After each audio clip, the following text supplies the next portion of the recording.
तीर्थास्पदं शिवगिरिचिनुतं शरण्यं धृत्यार्तिहं प्रणतपालभवाब्धिपोतं वन्दे महापुरुषते चरणारविन्दं वन्दे महापुरुषते चरणारविन्दं।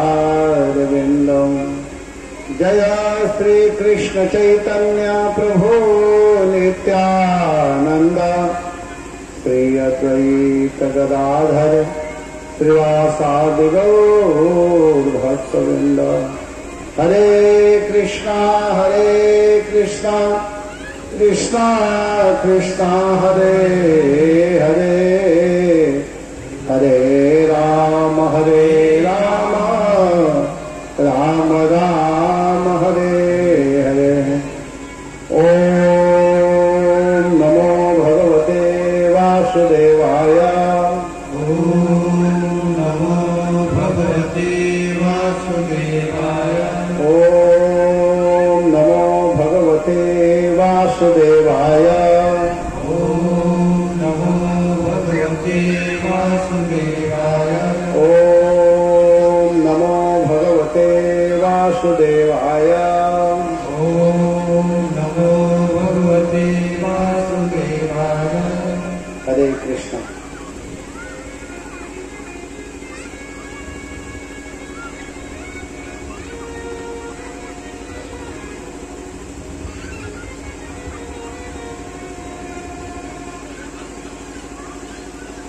हरे कृष्णा।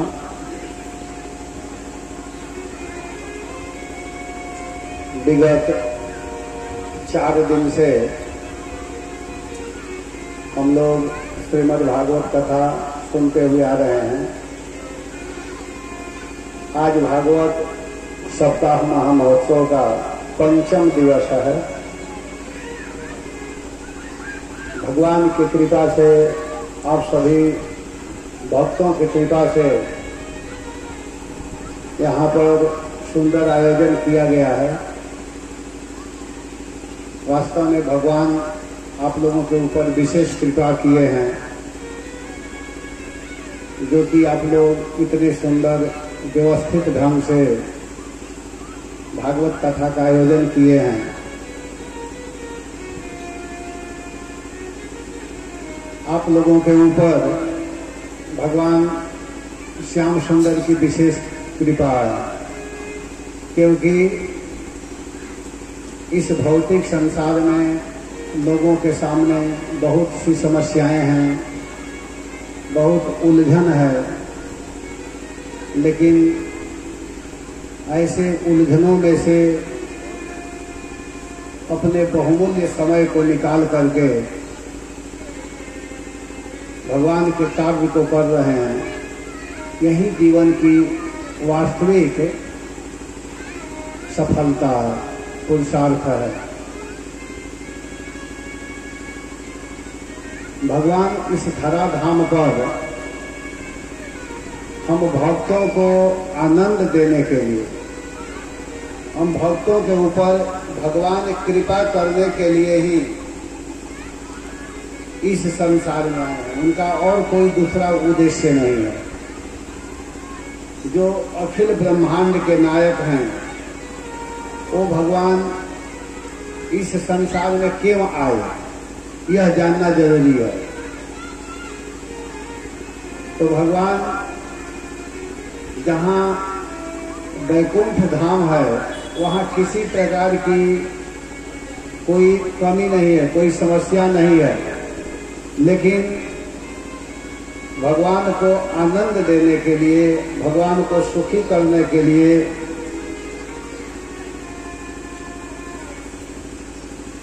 अपने भक्तों को प्रेम देने के लिए, अपने भक्तों को सुख पहुंचाने के लिए, आनंदित करने के लिए अखिल ब्रह्मांड के नायक अकारण करुणा वरुणालय भगवान श्री हरि इस संसार में आए। हम लोग विचार कर सकते हैं कि इस संसार में सब तरह से दुख ही दुख है, समस्या ही समस्या है। लेकिन ऐसे दुखमय संसार में जो आनंद घन है, आनंद सिंधु हैं, परमानंद भगवान, जहाँ हमेशा आनंद ही आनंद रहता है, ऐसे आनंद स्वरूप भगवान आनंदमय स्थान को छोड़ करके इस दुखमय संसार में क्यों आए? तो इसका सीधा सीधा उत्तर यह है कि अपने भक्तों को सुख पहुंचाने के लिए, अपने भक्तों को आनंदित करने के लिए अखिल ब्रह्मांड के नायक भगवान इस दुखमय संसार में आए। उनका और कोई दूसरा उद्देश्य नहीं है। कभी कभी व्यक्ति सुखपूर्वक अपने घरों में रहता है, उसके पास किसी प्रकार की कमी नहीं होती है, लेकिन अगर उसके प्रेमी, उसके स्वजन संबंधी दुखी रहते हैं या उनके पास दुख रहता है, तो कष्ट उठा करके भी व्यक्ति उनके पास जाता है, क्योंकि उनका वह अपना व्यक्ति है, अपना स्वजन है। इसी प्रकार भगवान के यहाँ किसी प्रकार का कोई कमी नहीं है, लेकिन भगवान अपने भक्तों को सुख देने के लिए, जो उनके नाम गाते हैं, जो उनको प्रणाम करते हैं, जो उनका चिंतन करते हैं, जो उनकी कथा सुनते हैं, तो ऐसे भक्तों को सुख पहुंचाने के लिए भगवान इस संसार में आते हैं। भगवान का केवल यही उद्देश्य है कि हमारे भक्त सुखी रहें। जैसे भगवान रामचंद्र जी जब अयोध्या में जन्म लिए तो महाराज दशरथ के यहाँ किसी प्रकार का कोई कमी नहीं था, एक राजा थे, लेकिन भगवान अपने सुखमय स्थान, अपने निज भवन, अपने घर को छोड़ करके भगवान जंगल में गए। जंगल में सुख नहीं रहता, लेकिन भगवान क्यों जंगल में गए? क्योंकि जंगल में उनके भक्त, बड़े बड़े ऋषि, बड़े बड़े मुनि, बड़े बड़े साधक जंगल में निवास करते हैं, वन में रहते हैं, और उन लोगों को जंगल में असुरों के द्वारा अनेक प्रकार की वेदना, कष्ट, दुख पहुंचाया जाता था। तो अपने भक्तों को सुखी करने के लिए, अपने भक्तों को आनंद देने के लिए भगवान रामचंद्र जी अपने सुखमय घर को छोड़ करके, आनंदमय भवन को छोड़ करके भगवान जंगल में गए। दशरथ जी के भवन के विषय में बताया गया है कि दशरथ जी का भवन कैसा है? मंगल भवन अमंगल हारी, मंगल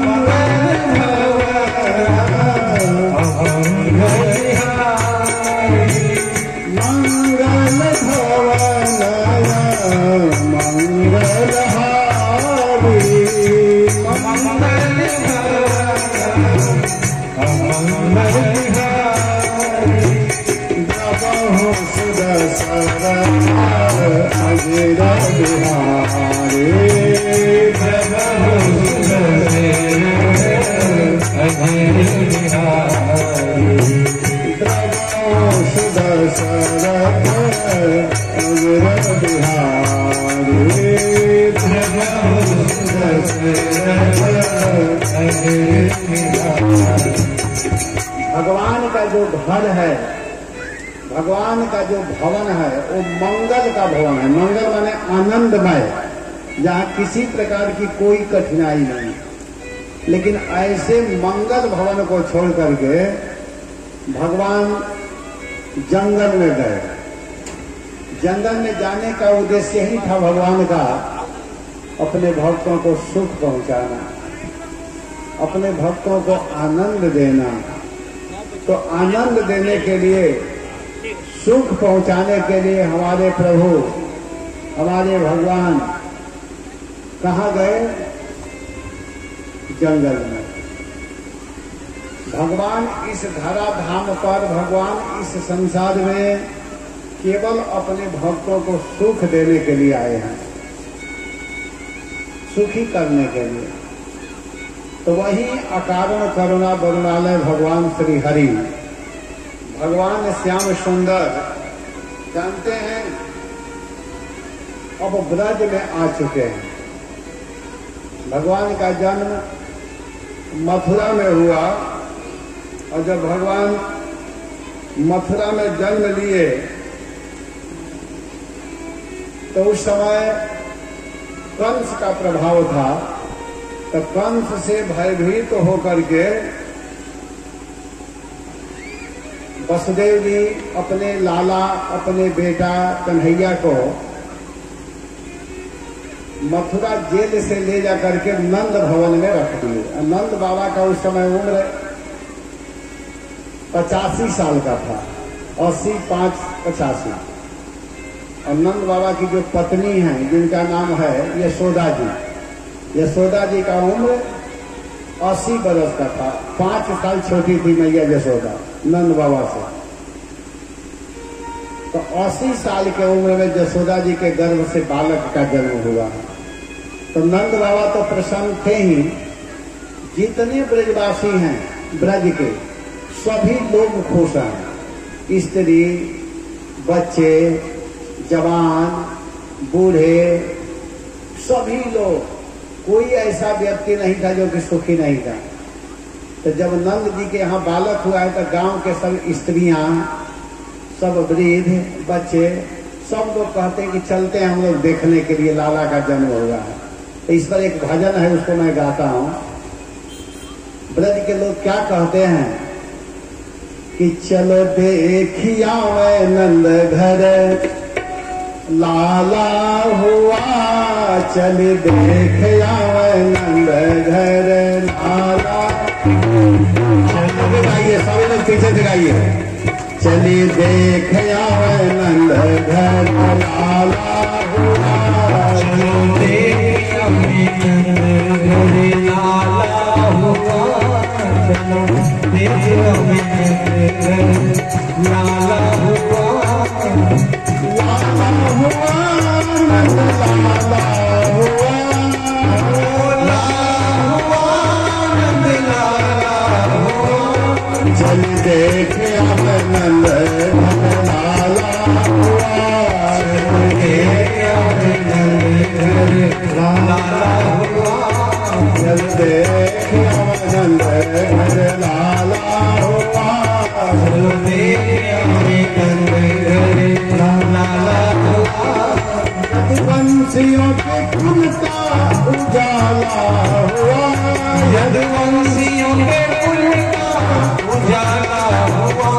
चल देखिया नंद घर लाला हुआ, देखिया मैं नंद घर लाला हुआ, चले सखियों चलो। कहाँ चलना है? नंद के भवन में, क्योंकि नंद के यहाँ बालक का जन्म हुआ, इसलिए हम सबको चलना चाहिए। चलो सखी ब्रज के सब बात करके दिल में खुशहाल, हकीकत के सब बाल चले बदले खुशहाल, भैया गर्दन में डाल नाच दे दे के ताल, भैया गर्दन में डाल दे के ताल, नंद का सेवा उजाला हुआ, नंद का सेवा उजाला हुआ, नंद का सेवा उजाला हुआ, नंद का सेवा उजाला हुआ, नंद घर लाला हुआ, चलो देखिया नंद घर लाला हुआ, सब हिल मिल के गान करे जय जय गोपाल, हिल मिल के गान करे जय जय गोपाल, सब हिल मिल के गान करे जय जय गोपाल, सब हिल मिल के गान करे जय जय गोपाल, शंकर भगवान जन्म ले नंद लाल, बाजे शंकरिया चली गोपाल, अंगना में कलना डाला हुआ, अंगना में कलना उजाला हुआ, चलो देखिया लाला हुआ, चलो देखिया नंद घर लाला हुआ, जन देख आवे नंद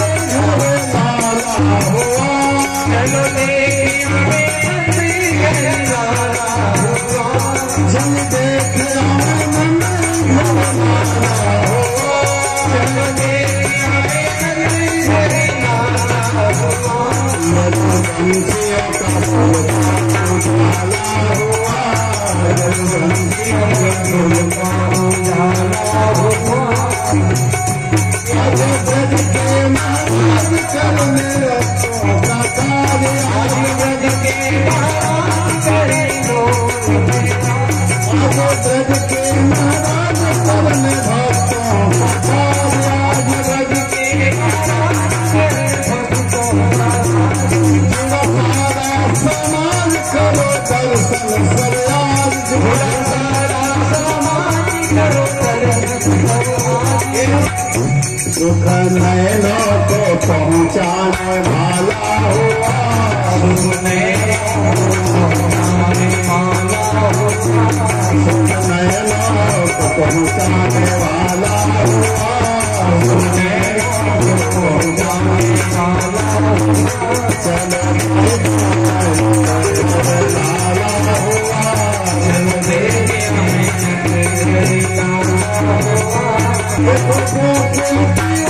सावन भादो का छोर देखो, देखो गोकुल की ओर सावन भादो का शोर देखो, बोले पंछी मोर मानो बादल का घोर, बोले पंछी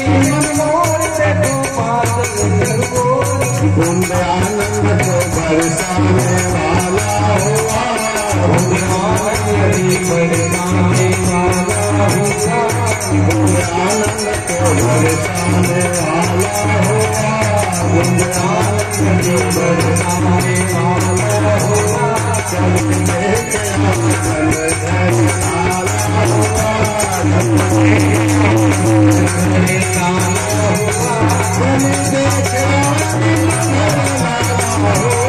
चल देख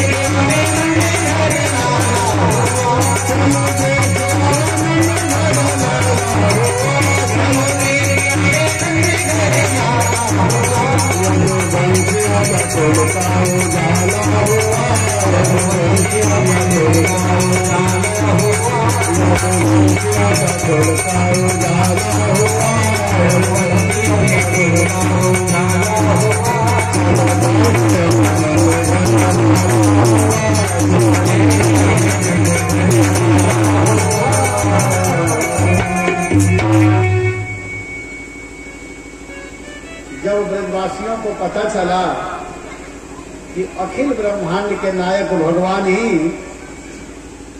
नंद बाबा के यहाँ पुत्र बन करके आए हैं, तो कोई ऐसा व्यक्ति ब्रज में नहीं था जो कि खुश नहीं था। सब लोग आनंद में थे और इतने आनंद में थे जैसे हमारे आगरा के भक्त लोग आनंद में हैं।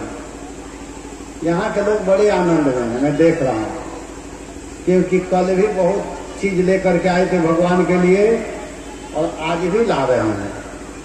खूब सुंदर सुंदर प्रसाद भगवान के लिए लेकर के आ रहे हैं, माला ला रहे हैं। भगवान माला से बहुत खुश होते हैं।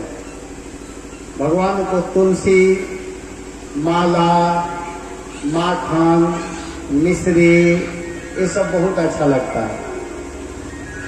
और आज गिरिराज जी की पूजा होने वाली है तो पुआ भी आ रहा है, सब कुछ आ रहा है, बहुत सुंदर सुंदर आइटम बन करके आ रहा है। यहाँ के भक्त बड़े प्रेमी हैं। जैसे गोकुल के लोग बड़े आनंद के साथ में, कोई ऐसा व्यक्ति नहीं था गोकुल के जो कि भगवान के जन्म को सुनकर के खुश न हुआ हो। सभी लोग आनंद में हैं। अभी सुन रहे थे भजन में कि सभी लोग कह रहे कि चलो देख आवे नंद घर लाला हुआ, जदुवंशियों के कुल का उजाला हुआ, वो नैनों को सुख को पहुंचाने वाला हुआ। भगवान का जन्म होगा तभी ना हम लोग इस आंख से उनके रूप को देखेंगे, और जब भगवान के रूप को देखेंगे तो आंख को आनंद मिलेगा, और जब भगवान लीला करेंगे तो मुख से हम लोग गाएंगे तो मुख को भी आनंद मिलेगा। और भगवान जब सुंदर सुंदर लीला करेंगे तो कान से सुनेंगे तो कान को भी सुख मिलेगा। और जब भगवान को भोग लगाया जाएगा तो प्रसाद खाने को मिलेगा तो पेट को भी आनंद आएगा, है कि नहीं। और भगवान के धाम में जाकर के नाचेंगे तो पैर को भी सुख मिलेगा। तो सब तरह से आनंद को देने वाले हैं। इसीलिए भगवान को कहा गया है कि नंद के घर में आनंद का ही जन्म हुआ था। नंदस प्राप्त उत्पन्न जातो ह्लादो महामना। नंद के घर में सच पूछिए तो आनंद का ही जन्म हुआ था। इसीलिए ब्रजवासी लोग आते हैं कि नंद घर आनंद भयो जय कन्हैया लाल की। नंद के यहाँ आनंद का ही जन्म हुआ। दशरथ जी के घर में क्या था? मंगल भवन। मंगल के भवन ही दशरथ जी का घर है, मंगल को देने वाले। और नंद जी के यहाँ भी आनंद को देने वाले। तो ऐसे आनंद घन भगवान के शरण में अगर कोई जाएगा और ऐसे परम प्रिय भगवान के मधुर कथा को सुनेगा तो क्यों नहीं उसको सुख मिलेगा, अवश्य ही मिलेगा। तो वही भगवान आज सबको सुख देने वाले, सबको आनंद देने वाले नंद भवन में आ चुके हैं। नंद जी के घर में भगवान का जब जन्म हुआ तो सभी ब्रजवासी खुश हो गए। और जानते हैं उस समय नंद बाबा क्या किए कि ब्राह्मणों को 2 लाख गाय दान दिए। 1-2 गाय नहीं। भगवान का जब जन्म हुआ तो इतने खुश थे नंद बाबा कि 2 लाख गाय। और जानते हैं कैसी गाय दान दिए? मालूम है कैसी गाय दान दिए? प्रथम ब्याई गाय, जो पहल ब्याई है और लात मारने वाली नहीं, एकदम सीधी गाय। और केवल गाय ही नहीं भी दिए, गाय का जो सींग था उसको सोना से मढ़ दिए थे, स्वर्ण से। और जो उसका पैर होता है उसको चांदी से मढ़े थे, चांदी का जूती बनवाए थे। और गले में रत्नों का माला पहनाए थे। ये नहीं कि मैं ऐसे बोल रहा हूं, वर्णन है। गायों के गले में रत्नों के माला और पीठ पर रेशमी वस्त्र, और ऐसे उड़ा करके सुंदर गायों को बछिया के साथ में, बछड़ों के साथ में प्रथम ब्याई गाय को ब्राह्मण लोगों को दान दे रहे हैं नंद बाबा। इस खुशी में दे रहे हैं क्योंकि बालक का जन्म हुआ। और इतना ही नहीं, 7 तिल का पहाड़ बनाया और उस तिल के पहाड़ को भी रत्नों से सजा करके ब्राह्मण साधुओं को दान दिया गया। और केवल ब्राह्मणों को ही नहीं दान दिया गया, जो व्यक्ति नंद बाबा के घर आते थे गोकुल के, कोई भी स्त्री हो, वृद्ध हो, जवान हो, बूढ़ा हो, जो आते थे सबको कुछ न कुछ देते थे। और जिनको दिया जाता था वो व्यक्ति दूसरे को देता था। सभी लोग एक दूसरे को दे रहे हैं। इस प्रकार नंद भवन में बड़ा खुशी मनाई जा रही है, आनंद मनाया जा रहा है। बड़े आनंद में सभी लोग हैं। दूसरे को दे करके खुश हैं, ले करके खुश नहीं है। जब ही कुछ मिल रहा है तो उसको फिर दूसरे को बांट रहे हैं। मान लीजिए कि नंद बाबा चांदी लुटा रहे हैं और जब ही चांदी लेकर के कोई जा रहा है आगे, तब तो कोई कहा अरे अब चांदी लेकर के आ रहे हैं, अब सोना बांट रहा है। तो वो क्या कहते हैं कि चांदी को दूसरे को देकर के भागते हैं सोना लेने के लिए। तब तक कोई कहता अरे अब सोना लेकर के जा रहे हैं, इस समय हीरा बांट रहा है, हीरा। तो सोना दूसरे को फेंक करके अब हीरा लेने के लिए जाते हैं। कोई कहता अरे हीरा लेकर के जा रहे हैं, अब तो मोती बट रहा है। इस प्रकार नंद बाबा के खजाने से स्वर्ण मुद्राओं का बछाव किया जा रहा है और सभी लोग गा रहे हैं। इतने आनंद में ऐसे लुटाया जा रहा है। ब्रजवासी सब अपने अपने घरों से माखन लेकर के आई हैं गोपियां, और गोपी लोग गीत गा रही हैं, नाच रही हैं और माखन को लुटा रही हैं। तो लोग गा रहे हैं, नाच रहे हैं, तो नाचने में तो थकान होता है, लेकिन गात रहे तो गाते समय मुख खुला हुआ है। जब माखन फेंका जा रहा है तो माखन सीधे मुख में चला जा रहा है। तो माखन जाने से बल मिल रहा है, शक्ति मिल रही है, इसलिए कमजोरी नहीं हो रहा है। बड़े आनंद के साथ में सभी लोग नाच रहे हैं, गा रहे हैं खुशी मना रहे हैं, बड़े आनंद में हैं। इधर सभी लोग आनंद में हैं और वसुदेव जी के मन में आया और नंद बाबा के मन में आया कि हमको चलना चाहिए मथुरा, और मथुरा जाकर के कंस को वार्षिक के कर दे देना चाहिए, टैक्स, और वार्षिक कर देने के बाद में अपने भाई वसुदेव जी से मिल भी लूंगा। यह सोच करके नंद बाबा मथुरा जाते हैं, और जब मथुरा गए तो पहले तो कंस को कर दे दिए जो टैक्स देना चाहिए, और इसके बाद अपने भाई वसुदेव जी से मिलते हैं। और जब वसुदेव जी से मिलते हैं तो जानते हैं वसुदेव जी और नंद बाबा में बहुत दिन के बाद भेंट हुआ था, लेकिन वसुदेव जी तुरंत नंद बाबा को कहते हैं कि बाबा, भैया नंद, आप हमसे मिल लिए ना, अब आप यहाँ से जल्दी गोकुल के लिए लौट जाइए। प्रश्न होगा कि गोकुल क्यों इतना जल्दी भेज रहे हैं? बहुत दिन के बाद भेंट हुआ है भाई नंद से, तो उनको अपने यहाँ रोकना चाहिए।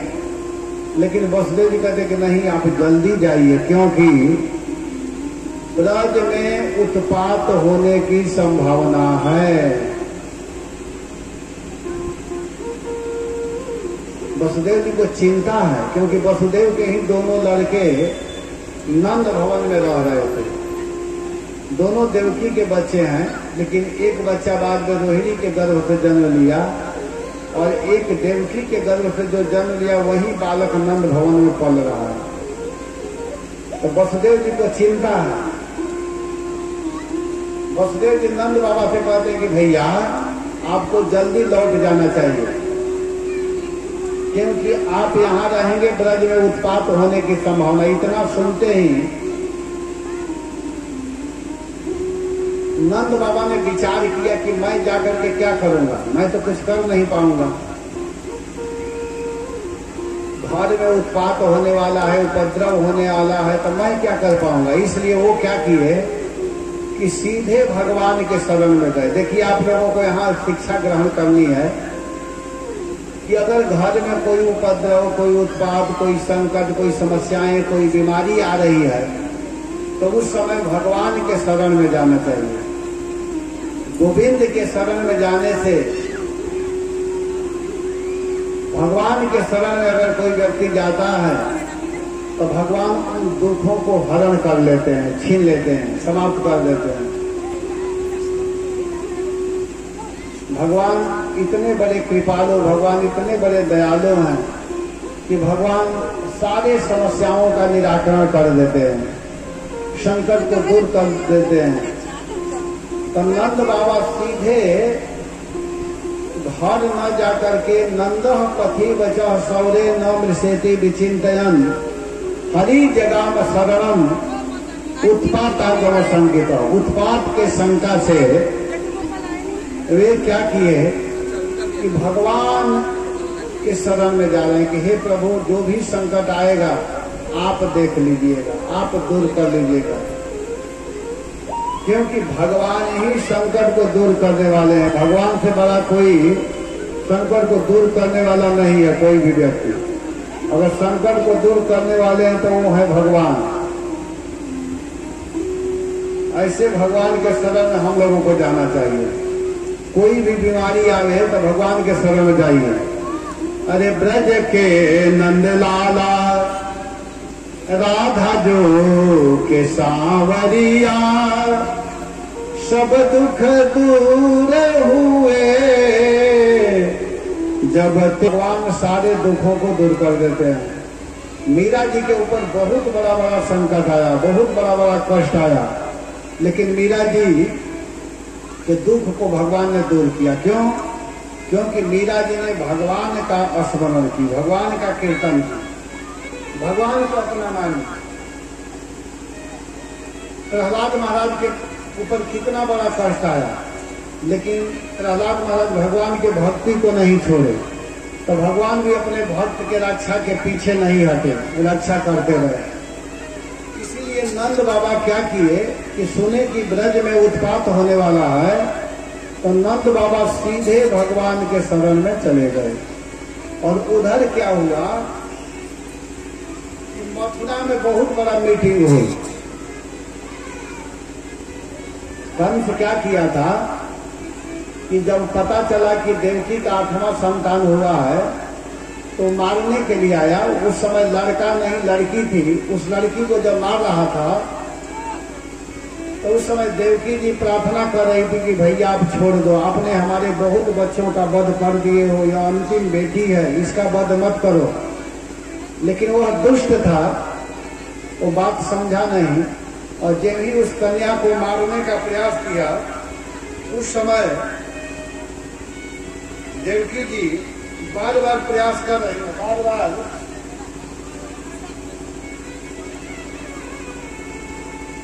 बार बार देवकी जी कह रही कि भैया छोड़ दीजिए, आपने मेरे 6 पुत्रों का वध कर दिए हैं, 7वां पुत्र पता नहीं गर्भ से कहाँ चला गया और 8वें संतान के रूप में कन्या का जन्म हुआ है, तो इसको मेरे लिए छोड़ दो। लेकिन कंस नहीं छोड़ा और जब ही मारने का प्रयास किया वो कन्या आकाश में उड़ करके घोषणा कर दी कि तुम जिसको मारना चाहते हो तो मुझे मारना चाहते हो, दुष्ट तुम मुझे मार नहीं सकते हो और तुमको मारने वाला और कहीं ब्रज में जन्म ले लिया है। इतना सुनकर के कंस घबरा गया और कंस इस बात को जाकर के अपने मंत्रियों से कहा। कंस के मंत्री थे चारों, मुष्टिक, तोसाल, ये सब उसके मंत्री थे। तो उन मंत्रियों से जाकर के कहा और जाकर के जब कहा तो मंत्री लोग आपस में मंत्रणा किए, मीटिंग किए और जब मीटिंग कर रहे थे तो उस मीटिंग में एक राक्षसी बैठी हुई थी जिसका नाम था पूतना। तो पूतना नाम की राक्षसी ने सबके सामने कही कि आप लोग चिंता मत करो, मैं जाकर के अपने स्वामी कंस के शत्रु का वध करूंगी, घबराने की जरूरत नहीं है। आपस में मीटिंग क्या की कि एक दिन से लेकर के ब्रज में 1 साल तक के जितने बच्चे होंगे सबको क्रमशः हम लोग मारेंगे, एक एक को पकड़ पकड़ करके वध करेंगे, उसमें आपका शत्रु मारा जाएगा।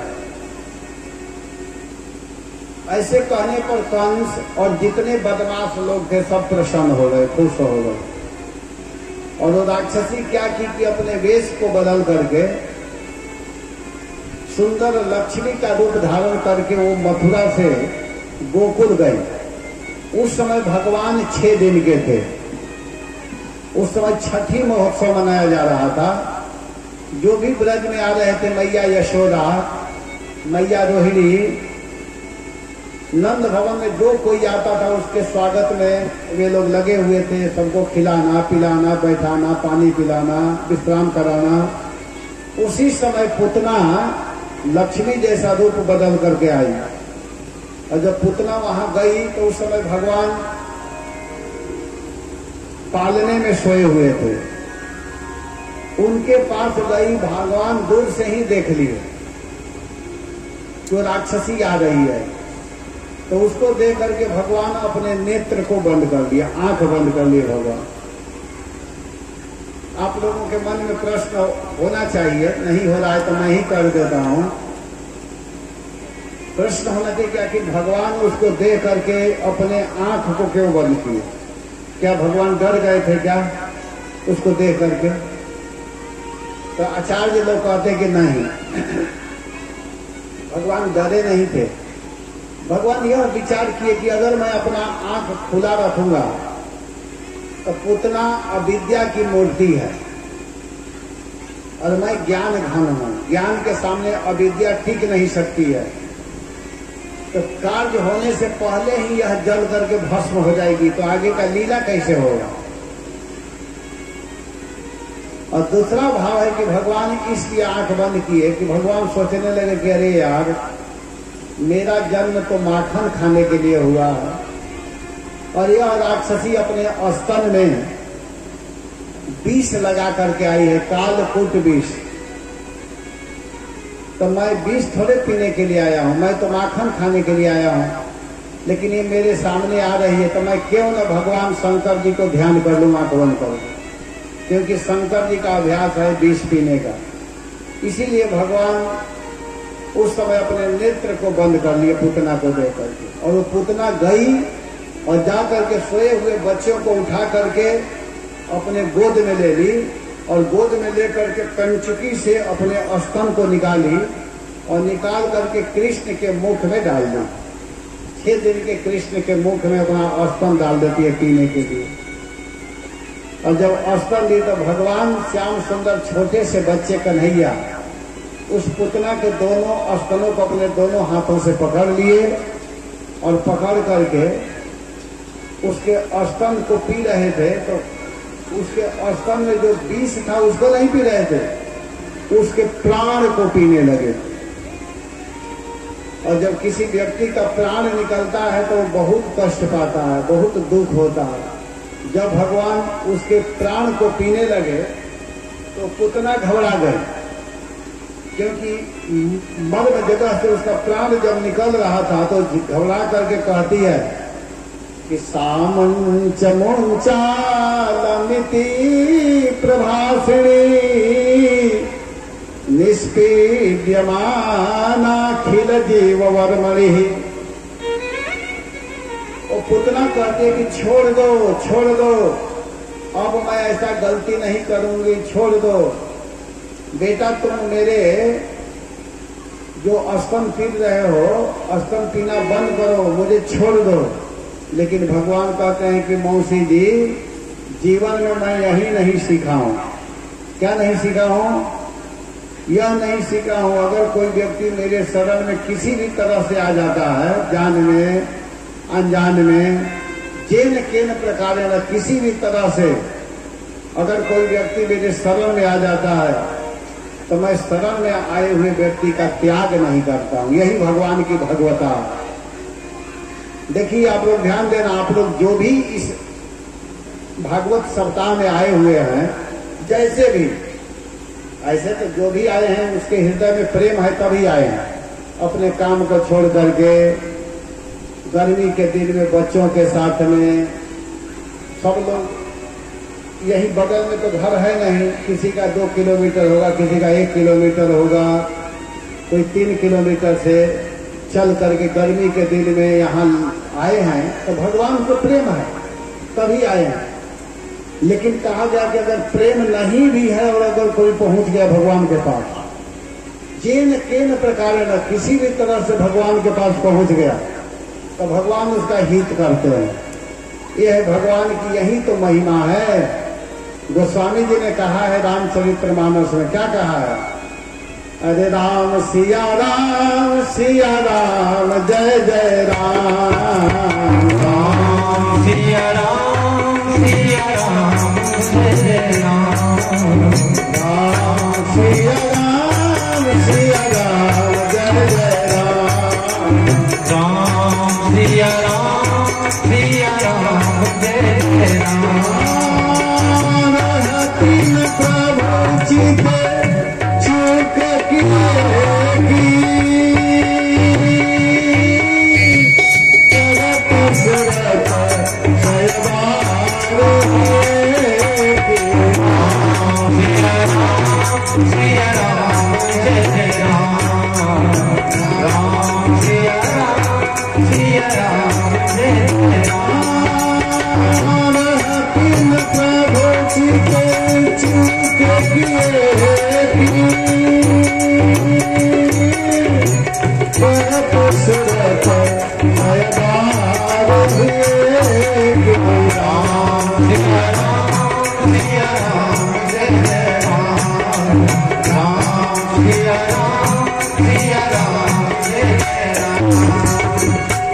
अगर कोई किसी भी तरह से भगवान के शरण में चला जाता है तो भगवान उसके अपराध को नहीं देखते हैं। भगवान के चरणों में कोई गलती किया है उसको नहीं देखते। भगवान को क्या देखते हैं कि वो व्यक्ति मेरे पास आया था, वो व्यक्ति मेरे लिए कुछ ले करके आया था। भगवान इसको देखते हैं, बड़ा ध्यान से देखते हैं। जैसे आप लोग ले करके यहाँ आ रहे हैं, उसको भगवान देख रहे हैं अमुक व्यक्ति ने मेरे लिए कुछ ले करके आया, अमुक व्यक्ति ने मेरे कथा में आकर के बैठ करके कथा सुना, अमुक व्यक्ति ने मेरे भागवत में सहयोग किया। तो इन चीजों को भगवान बड़े ध्यान से देखते हैं।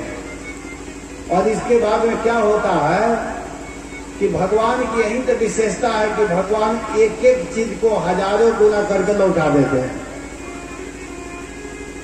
भगवान देखते कि वो बेचारा लाया है तो समय पर भगवान उसको ज्यादा करके लौटा देंगे।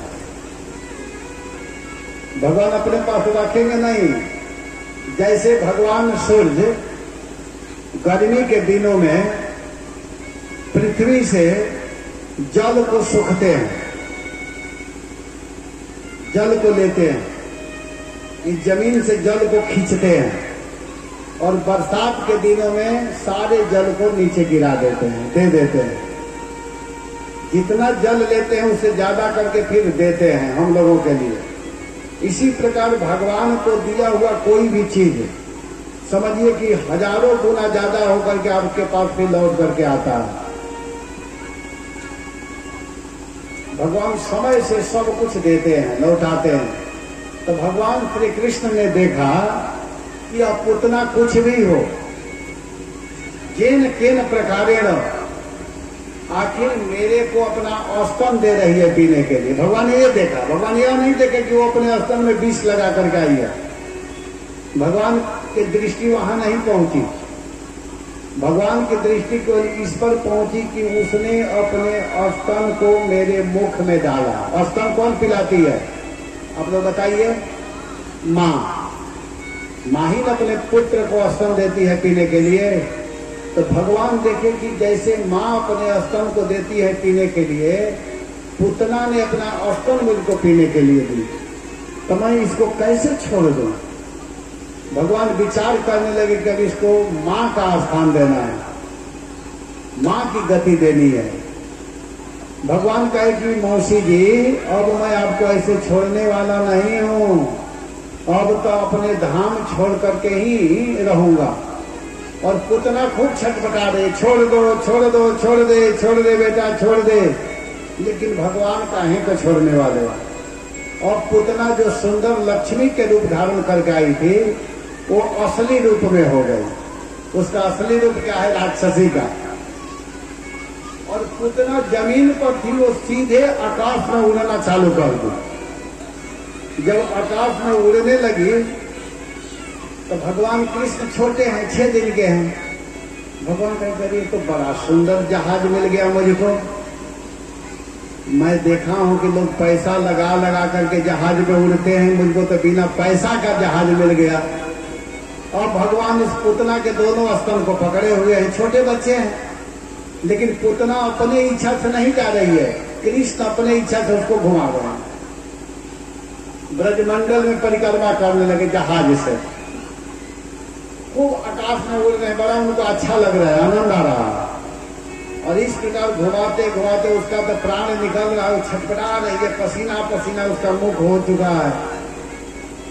भगवान देख रहे हैं कि इस पुतना रूपी विमान को, उसका शरीर 18 किलोमीटर लंबा था, 6 कोस। यहां से रघुनाथपुर कितना किलोमीटर है? 9 किलोमीटर। तो रघुनाथपुर के दूना समझिए, 18 किलोमीटर। उतना लंबा उसका शरीर था। और भगवान देखे कि इतना लंबा शरीर वाली पुतना को मैं कहाँ गिराऊं। जिधर देख रहे थे ब्रजवासियों का फसल लगा हुआ था। किसी के खेत में गेहूं लगा हुआ है, किसी के खेत में टमाटर लगा हुआ है, खूब सुंदर सुंदर फसल लगे हुए हैं। तो भगवान विचार करने लगे कि इतना बड़ा शरीर वाली पुतना को अगर अपने भक्तों के खेत में गिराऊंगा तो सारा फसल तहस नहस हो जाएगा, नष्ट हो जाएगा। तब तक भगवान की दृष्टि एक बगीचा पर पड़ी। वो बगीचा कंस का था और उसमें अनेक प्रकार के फल, अनेक प्रकार के फूल लगे हुए थे।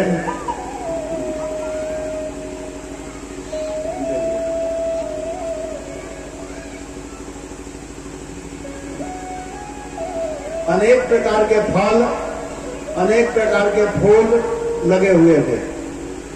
तो भगवान ने देखा, क्या देखा? भगवान देखे कि इसमें से एक भी फल और एक भी फूल, जो कंस का बगीचा था उसमें से एक भी फल फूल साधु सेवा में नहीं जाता था, मंदिर में नहीं जाता था। तो भगवान कहेंगे ऐसे फल रह करके क्या फायदा कि जो साधु सेवा में न जाए, किसी ब्राह्मणों के सेवा में न लगे, वैष्णवों के सेवा में न लगे, भगवान के सेवा में न लगे। तो भगवान सोचे कि बस इसी के बगीचा को बर्बाद करना चाहिए। और भगवान पूतना रूपी विमान, पूतना का जो 18 किलोमीटर का शरीर था, वो सीधे लाए और ला करके कंस के बगीचे पर गिरा दिया। सारा वृक्ष, सारा फल फूल एकदम टूट गया, बर्बाद हो गया। और उधर गोपियां, यशोदा मैया, रोहिणी जी, ब्रजवासी सभी लोग भागते हुए, दौड़ते हुए क्या किए कि वहां पर पहुंचे, वहां गए तो देख रहे हैं कि पूतना के शरीर पर कन्हैया, 6 दिन वाला कन्हैया बड़े आनंद के साथ में खेल रहा है, बड़ा मस्ती के साथ में। और कैसे निकाला जाए, ऊपर से कैसे उतारा जाए? 18 किलोमीटर जिसका शरीर है उसी के अनुसार उसका ऊंचाई भी था। तो उसको उतारने के लिए क्या किए कि सीढ़ी लगाए, सीढ़ी, जीना का प्रयोग किया गया और सीढ़ी लगा करके पूतना के शरीर से भगवान कृष्ण को नीचे उतारा गया। और उतार करके और मैया यशोदा सोचने लगी कि मेरा बेटा इस राक्षसी के शरीर पर गया है, कहीं इसके ऊपर कोई टोना तो नहीं न कर दी है, कुछ टोटका आदि जो करते हैं ना लोग, कहीं लड़का को कुछ दिक्कत तो नहीं न हो गया है। तो इसको देख करके और मैया यशोदा गाय के पूंछ को लेकर के ब्राह्मणों को बुलाई और ब्राह्मणों के द्वारा गायों के पूंछों से उनको झड़वाई। और गाय का जो रज होता है, मीठी, जहाँ गाय बंधती है, वो मीठी बड़ा पवित्र होता है। देसी गाय का जो रज होता है, गाय का जो गोबर होता है, गाय का जो मूत्र होता है, बड़ा शुद्ध माना जाता है, बड़ा पवित्र माना जाता है। गो घृत, गो दूध, गो दही, गो मूत्र, ये सब बड़े पवित्र होते हैं।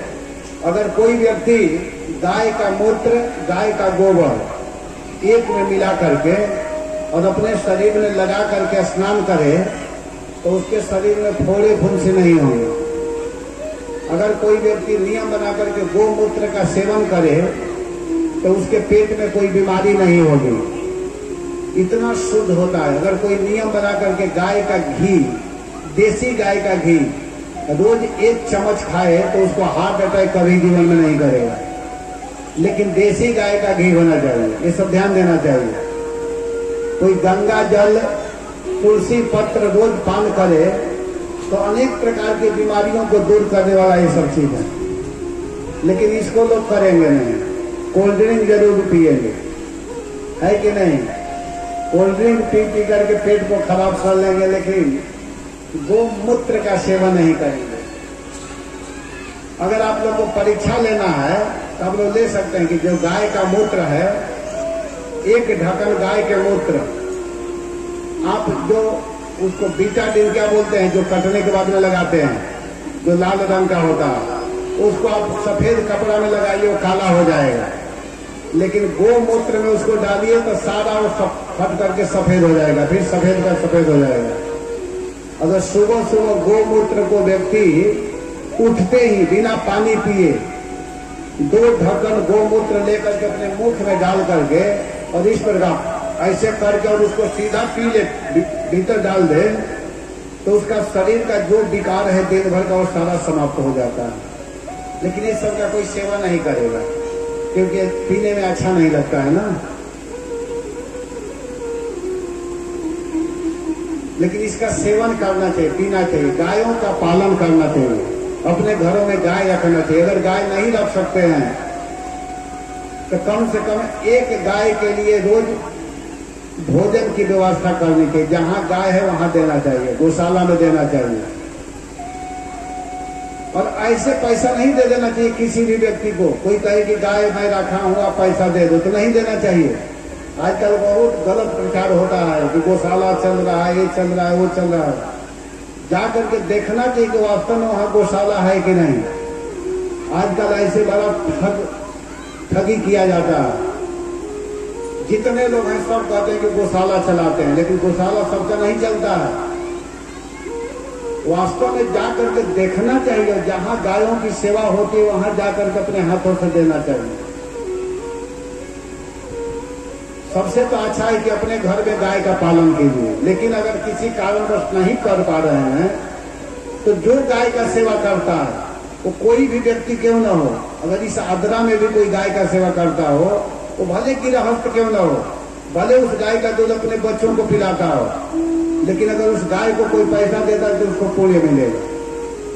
ये नहीं कि केवल महात्माओं को देंगे तभी पुण्य मिलेगा, ऐसी बात नहीं है। मुख्य बात है गौ माता को चारा देना, मुख्य बात है गायों के लिए आहार देना, फल देना, भूस देना। हम तो कहते हैं कि जो गृहस्थ बेचारा गाय का सेवा करता है उसको गाय खरीद करके दे देना चाहिए और कहना चाहिए कि आप सेवा करो, दूध पियो, आपको पुण्य मिलेगा।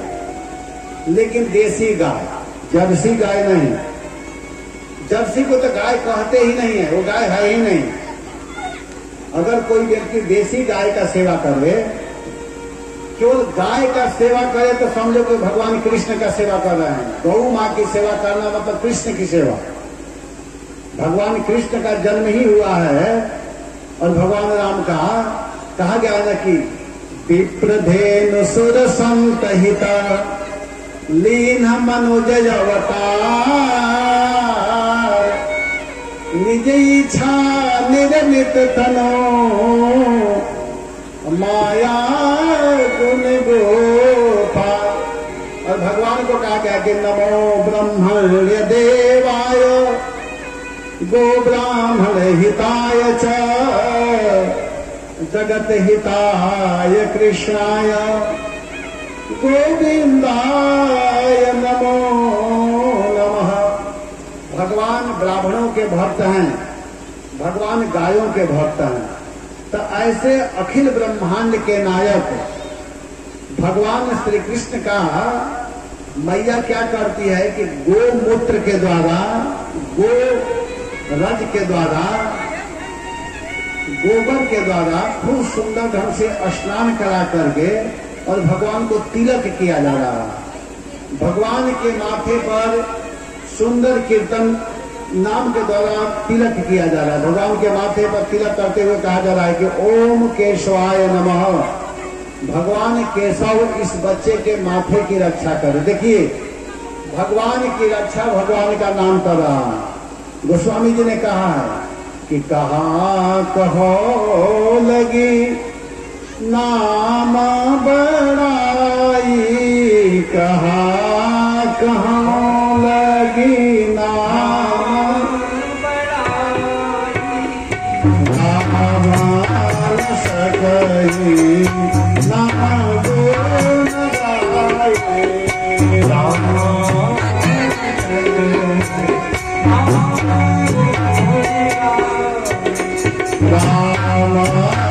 सकई नाम गुण गाए।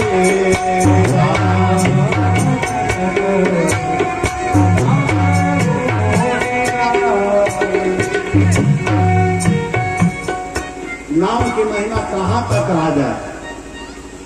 राम न सकहि नाम गुण गाई।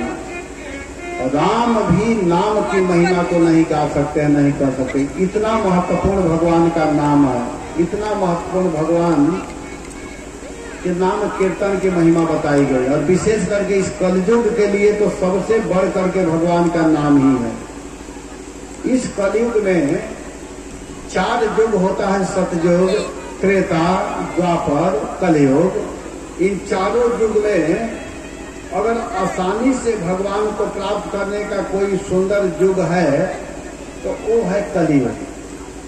कलयुग में कोई व्यक्ति अगर केवल भगवत नाम का कीर्तन कर ले अपने घरों में बैठ करके भगवान के नाम का कीर्तन करे तो समझे कि इस कीर्तन से वो भगवान के धाम को प्राप्त कर सकता है। थोड़ा सा भगवान के नाम का कीर्तन कर लीजिए अपने के सामने। हरे कृष्ण हरे। भगवान ने पूतना का उद्धार किया और भगवान के शरीर में भगवान नाम के उच्चारण करते हुए 12 जगह तिलक किया गया।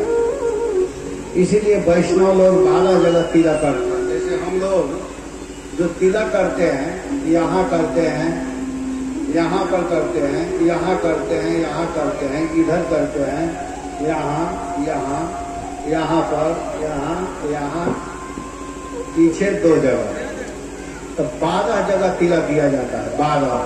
और जो शेष चंदन बचता है उसको यहाँ पर लगाते हैं। प्रत्येक अंगों पर तिलक किया जाता है और प्रत्येक अंगों पर अलग अलग नाम है। नाम भगवान ही प्रत्येक अंग की रक्षा करते हैं। ये मत समझिए कि ऐसे ही तिलक लगा दिया गया, इसके पीछे बहुत बड़ा विज्ञान है। तिलक का बड़ा महत्व है। भगवान के रक्षा के लिए भगवान के नाम से तिलक किया जा रहा है। लोग तिलक करने में संकोच करते हैं, सोचते हैं कि तिलक करने में बड़ा शिकायत है, लेकिन तिलक करना चाहिए। भगवान का भी तिलक किया गया। चंदन लगाने का बड़ा महत्व होता है।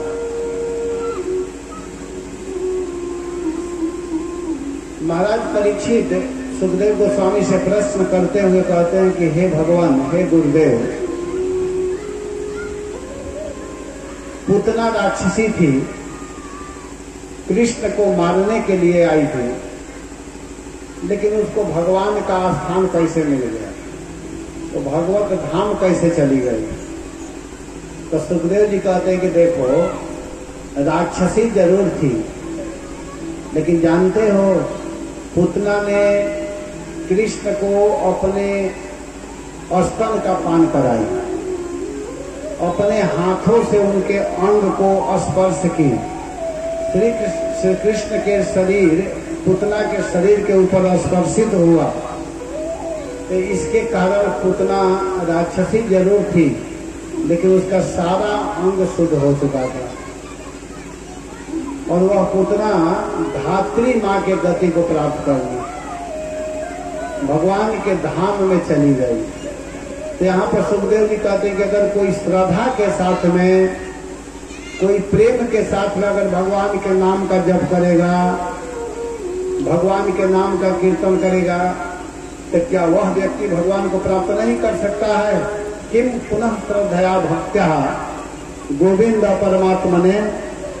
अगर कोई प्रेम के साथ में भागवत आकर के सुनेगा, प्रेम के साथ में भगवान को प्रणाम करेगा, प्रेम के साथ में भगवान को भोग लगाएगा, तो क्या भगवान उसका कल्याण नहीं करेंगे, अर्थात निश्चित करेंगे।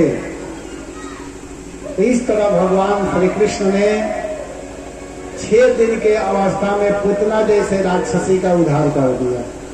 इसको भगवान कहते हैं। भगवान का मतलब समझना चाहिए।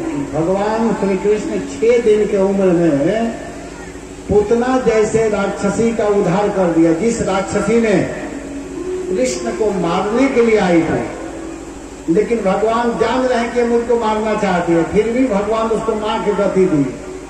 बताइए कौन भगवान से बड़ा दयालु होगा कि किसी को कोई मारने के लिए आवे और उसको भगवान माता के गति दे दे, वैकुंठ दे दे। इसी बात को उद्धव जी ने कहा कि अहो बकीयं स्तनकाल कोटं जिघंसया पाय यदप्य साध्वी लेभे गतिं धातृचितां ततोऽन्यं कमवा दयालुं शरणं व्रजेम। अरे आश्चर्य है कि जिन श्री कृष्ण को पूतना मारने के लिए आई थी, उस पूतना को भगवान ने माँ की गति गोलोक वृंदावन दे दिया। तो उद्धव जी कहते हैं कि आप लोग ही बताओ कि कमला दयालो शरणं व्रजेम, कृष्ण से बड़ा दयालु कौन है? कम माने कौन? कृष्ण से बड़ा दयालु कौन है जिसके शरण में हम लोग ब्रजे मां जाएं? कृष्ण से बड़ा दयालु कोई है? कोई नहीं है। इतने बड़े दयालु भगवान है कि उनको मारने वाली आई उसको भी उन्होंने भगवत धाम दे दिया। इतने बड़े दयालु भगवान है। ऐसे भगवान के शरण में जाना चाहिए, ऐसे भगवान के नाम को गाना चाहिए। हरे कृष्णा कृष्णा कृष्णा हरे हरे, हरे राम राम राम हरे हरे। ऐसे भगवान के नाम का उच्चारण, ऐसे भगवान के मंदिर में जाना, ऐसे भगवान के पवित्र कथा को सुनना, यही इस जीवन की सार्थकता है, यही इस जीवन की सफलता है। इस तरह भगवान ने पूतना का उद्धार कर दिया। जब भगवान 3 महीना के हुए तो एक राक्षस आया था जिसका नाम था सकटासुर। रूप बदल करके बिना शरीर के रूप में आया था और उसको भगवान ने उद्धार किया। शकट के ऊपर, बैलगाड़ी के ऊपर वह छिपा हुआ था। 3 महीना के अवस्था में भगवान ने उसका वध किया। जब भगवान कृष्ण 1 वर्ष के हुए, 1 साल के, तो एक दिन की बात है, मैया यशोदा भगवान कृष्ण को गोद में ली हुई थी और तब तक भगवान इतने भारी हो गए, उनका वजन इतना ज्यादा हो गया कि मैया यशोदा कृष्ण को अपने गोद से नीचे उतार दी और नीचे उतार दी गोद से। और भगवान कृष्ण को जब नीचे उतारी और उतार करके अपने काम को करने के लिए चली गई, और इधर क्या हुआ कि उसी समय बहुत जोर से आंधी, तूफान, बवंडर, चक्रवात हवा, इतने तेज गति से हवा बहना प्रारंभ हुआ, ऐसी हवा बहने लगी, ऐसा तूफान आया, ऐसा आंधी आया कि एक दूसरे को कोई देख नहीं पा रहा। इतना धूल उड़ करके सामने आया कि अंधेरा छा गया। बगल के व्यक्ति एक दूसरे को नहीं देख पा रहे थे। वो हवा के रूप में कोई दूसरा नहीं था, राक्षस था, असुर था, और कृष्ण को उठा करके ले जाने लगा। 1 साल के कन्हैया को उठा करके जब ले जा रहा था तो भगवान समझ गए कि कोई तूफान, कोई बवंडर, कोई हवा नहीं है, तो राक्षस है। भगवान कृष्ण क्या किए कि उसके गले को ऐसे पकड़ लिए और पकड़ करके थोड़ा जोर से दबाए, और जब ही दबाए वो धड़ाम के ऊपर से नीचे एक पत्थर के ऊपर गिरा, और जैसे पाउडर रहता है ना, वैसे उसका शरीर पाउडर बन गया और पत्थर भी चकनाचूर हो गया।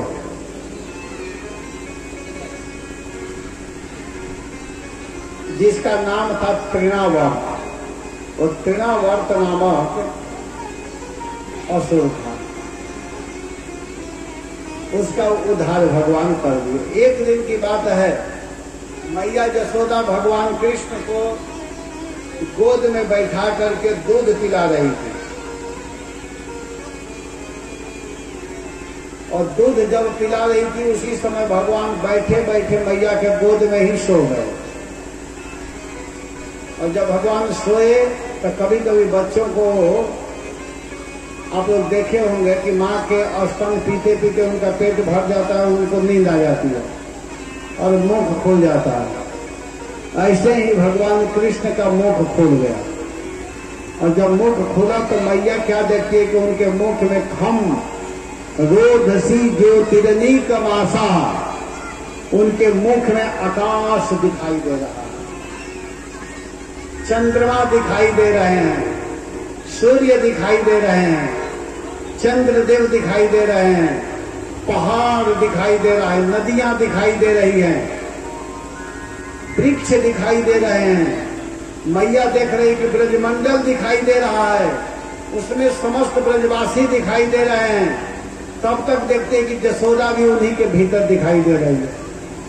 भगवान ब्रह्मांड का दर्शन करा दिया मैया को कि तुम हमको साधारण बच्चा मत समझो, मैं कोई छोटा सा बच्चा नहीं हूं, तुम घबराओ मत, मैं कोई साधारण बालक नहीं हूं, मैं अखिल ब्रह्मांड के नायक परात्पर ब्रह्म परमात्मा, सबको जीवन देने वाले, सबको आनंद देने वाले, सबको सुख पहुंचाने वाले, सबको भोजन देने वाला मैं हूं। मेरे से सारा संसार निकलता है, मेरे ही भय से सूर्य उदित होते हैं, मेरे ही भय से चंद्रमा समय से आते हैं। मद भया तिवातिवातोयम सूर्यस्त तपति मद भया, मेरे भय से सूर्य सुबह में उदित होते हैं, मेरे भय से शाम को अस्त होते हैं, मेरे भय से चंद्रमा आते हैं, मेरे भय से पवन देव चलते हैं, मेरे भय से इंद्र समय से बारिश करते हैं। जो कुछ दिखाई दे रहा है सब मेरे भय से। इसीलिए ब्रह्मा जी स्तुति करते हुए भगवान को कहते हैं, हाथ जोड़ करके ब्रह्मा जी स्तुति कर रहे हैं भगवान के सामने कि सृष्टि स्थिति प्रलय सा धन शक्तिरेका छाये वयस्य भुवनानि बिभर्ति दुर्गा ईशान रूपमपि यत् चेष्टतेषा गोविन्दमादि पुरुषं तमहं भजामि, गोविन्दमादि पुरुषं तमहं भजामि। जिनके इशारे से ब्रह्मा जी, जिनके इशारे से शंकर जी, जिनके इशारे से इंद्र, जिनके इशारे से दुर्गा जी सभी लोग काम करते हैं, उस गोविंद को मैं ब्रह्मा प्रणाम कर रहा हूं। आप लोगों को लगेगा कि महाराज जी जब देखो तब सबको नीचे दिखा देते हैं और केवल भगवान को ही बड़ा बना देते हैं लेकिन मैं नहीं बना रहा हूं। जानते हैं एक बार की बात क्या हुआ? एक बार की बात है, भगवान वैकुंठ में थे, रहते ही हैं भगवान। उसी समय ब्रह्मा जी पहुंचे और जब ब्रह्मा जी पहुंचे तो भगवान से मिलने के लिए जा रहे थे, लेकिन दरवाजे पर जो द्वारपाल होते हैं वो रोक दिए ब्रह्मा जी को। ब्रह्मा जी को कहे कि आप नहीं मिल सकते हो। तो कहे क्यों? तो अभी हमारे प्रभु विश्राम कर रहे हैं, रेस्ट कर रहे हैं, अभी आप नहीं मिल सकते हैं। तो ब्रह्मा जी कहे कि तुमको पता है मैं कौन हूं, हमको तुम रोक रहे हो? तो वे द्वारपाल थे बेचारे, पहरेदार, वे लोग कहे कि आप कौन है उससे हम लोगों को मतलब नहीं है, हमारे प्रभु इस समय विश्राम कर रहे हैं, आपको अभी हम लोग नहीं जाने देंगे, अभी नहीं मिलने देंगे। तो ब्रह्मा जी कहे कि तुमको पता है, जा करके कहो कि मैं ब्रह्मा आया हूं मिलने के लिए। तो कहे कि ठीक है, यही बैठिए, अभी जा रहे हैं पूछने के लिए। तो वे लोग गए और गए तो भगवान के चरणों में प्रणाम किए, कहे प्रभु आपसे मिलने के लिए ब्रह्मा जी आए हैं। तो भगवान तो भगवान है, भगवान कहते हैं कि जाकर पूछो कौन ब्रह्मा आया है मिलने के लिए मेरे से। भगवान कहे जाकर पूछ करके आओ कि मुझसे मिलने के लिए कौन ब्रह्मा आया है। तो वे लोग आए और आकर के ब्रह्मा जी से कहे कि हमारे प्रभु पूछ रहे हैं आप कौन ब्रह्मा हैं। तो उनको इतना क्रोध आया ब्रह्मा जी को, कहे कि इतने मूर्ख हैं, 10-20 ब्रह्मा होते हैं क्या? ब्रह्मा जी कहे कि जाकर के कहो कि सनत कुमार के पिताजी आए हैं, चतुष कुमार के पिता, जो मेरे प्रथम संतान चतुष कुमार हैं, सनक सनातन सनंदन सनत कुमार, उनके पिता फादर जी आए हैं, फादर, जाकर कहो। तो वे लोग गए और जा करके कहे भगवान से कि प्रभु सनत कुमार के पिताजी आए हैं। ब्रह्मा जी कहे कि जाकर कहो चतुर्मुख ब्रह्मा आया है, 4 मुख वाला ब्रह्मा आया है।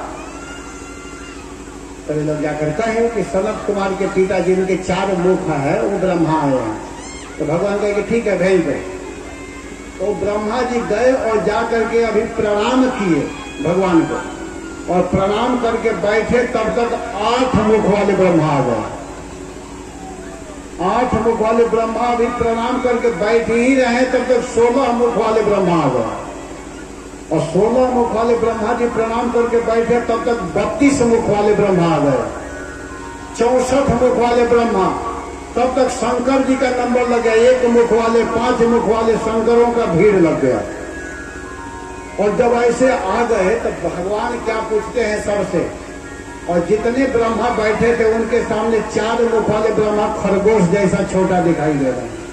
अब उनसे बड़े बड़े ब्रह्मा की जब भीड़ लग गई, जैसे इस देश में होता क्या है कि जब कोई नहीं बड़ा मंत्री आता है तो विधायक जी का भी बड़ा महत्व रहता है या छोटे छोटे मंत्रियों का, लेकिन जब प्रधानमंत्री का आगमन होता है तो सारे मंत्री, चीफ मिनिस्टर आदि सब वहां छोटे दिखाई देने लगते हैं उनके सामने।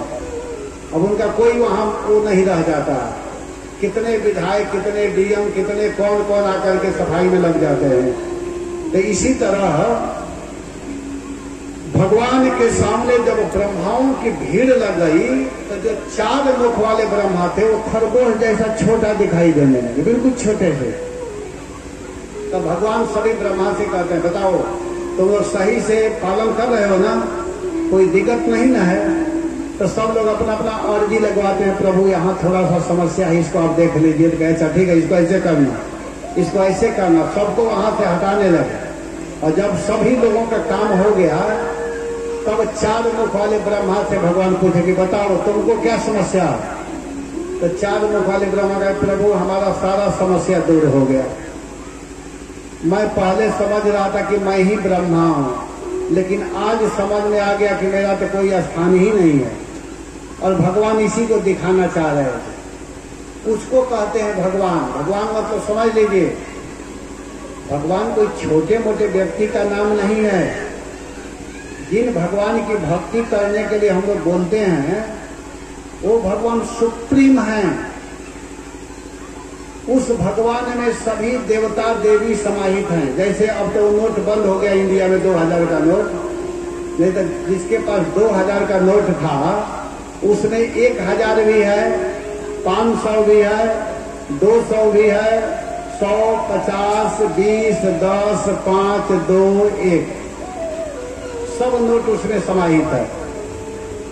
इसी प्रकार भगवान सबसे बड़े हैं। उस भगवान के शरण में जाना था। भगवान ने दिखा दिया मैया को कि तुम देख लो मैं कोई साधारण व्यक्ति नहीं हूं, हमको कोई राक्षस, कोई असुर कुछ भी नहीं बिगाड़ सकता है। मैया तो घबरा गई थी, लेकिन अपने आंख को मैया घबरा करके बंद की, लेकिन बाद में आंख खोली तो भगवान पहले जैसे थे वैसे छोटे शिशु रूप में दिखाई देने लगे। इस तरह भगवान अनेक असुरों का वध कर रहे हैं। पुतना का वध किए, शतकासुर का वध किए, तृणावर्त का वध किए, ब्रह्मांड विश्व रूप का दर्शन करवाए। इसके बाद भगवान का नामकरण हो रहा है। भगवान के नामकरण करने के लिए वसुदेव जी ने गर्गाचार्य जी को भेजा, और गर्गाचार्य जी आकर के भगवान कृष्ण और बलराम का नामकरण किए, और नामकरण करने के बाद में वहां से चले गए। इसके बाद हमारे कन्हैया अब धीरे धीरे ब्रज में कुछ और लीला करना चाहते हैं। तो भगवान अब माखन की लीला करना चाहते हैं। भगवान माखन चोरी करना चाहते हैं। एक दिन की बात है, मैया यशोदा कन्हैया को बहुत सुंदर चीज खाने के लिए दी थी। मेवा, पकवान, मिठाई, लड्डू, ये सब ला करके श्याम सुंदर के सामने रख दी।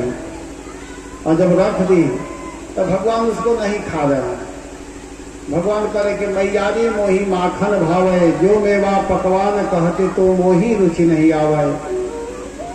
मैयारी मोही माखन भावे, ब्रज युवती एक पाछे ठारी, सुनत श्याम की बात, मन मन कहती कबहू अपने घर देखूं माखन खावे। बैठी जाई मथनिया के ढिग तलमय रहो छपानी, सूरदास प्रभु अंतर्यामी ग्वाली ने मन की जानी। भगवान के मन में था कि मैं माखन की चोरी करूं, लेकिन सबसे पहले भगवान अपने घर में माखन चोरी करने के लिए जाते हैं। सबसे प्रथम दिन प्रथम करी हरि माखन चोरी। सबसे पहले भगवान माखन चोरी करना चाह रहे हैं। और कैसे माखन की चोरी करते हैं? भजन है, हरी मैया कन्हैया की शिकायत क्या कहूँ नटखट की, गगरिया होली मेरी, गगरिया होली मेरी। भगवान माखन चुराते हैं तो भूमिया मैया से शिकायत करती है। हरी मैया कन्हैया की शिकायत क्या कहूँ नटखट की, गगरिया होली मेरी, गगरिया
कहती है मैया से और भगवान कहते हैं कि मैया ये जितनी भी गोपी है ना।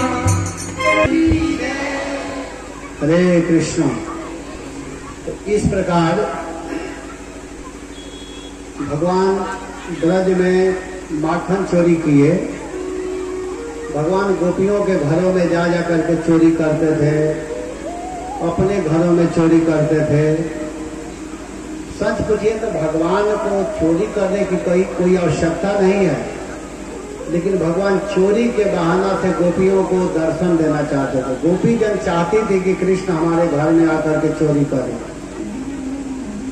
इसीलिए कहा गया कि माखन की चोरी बारंबार करें। भगवान बार बार माखन की चोरी करती थी, फिर भी तो राधा रानी प्यार करें, कृष्ण से राधा रानी प्रेम करती थी। चोरी करने के बाद में भी ब्रज गोपियों के दृष्टि में भगवान बहुत प्यारे थे। गोपी जन झूठ के उड़ाना देने के लिए आते थे।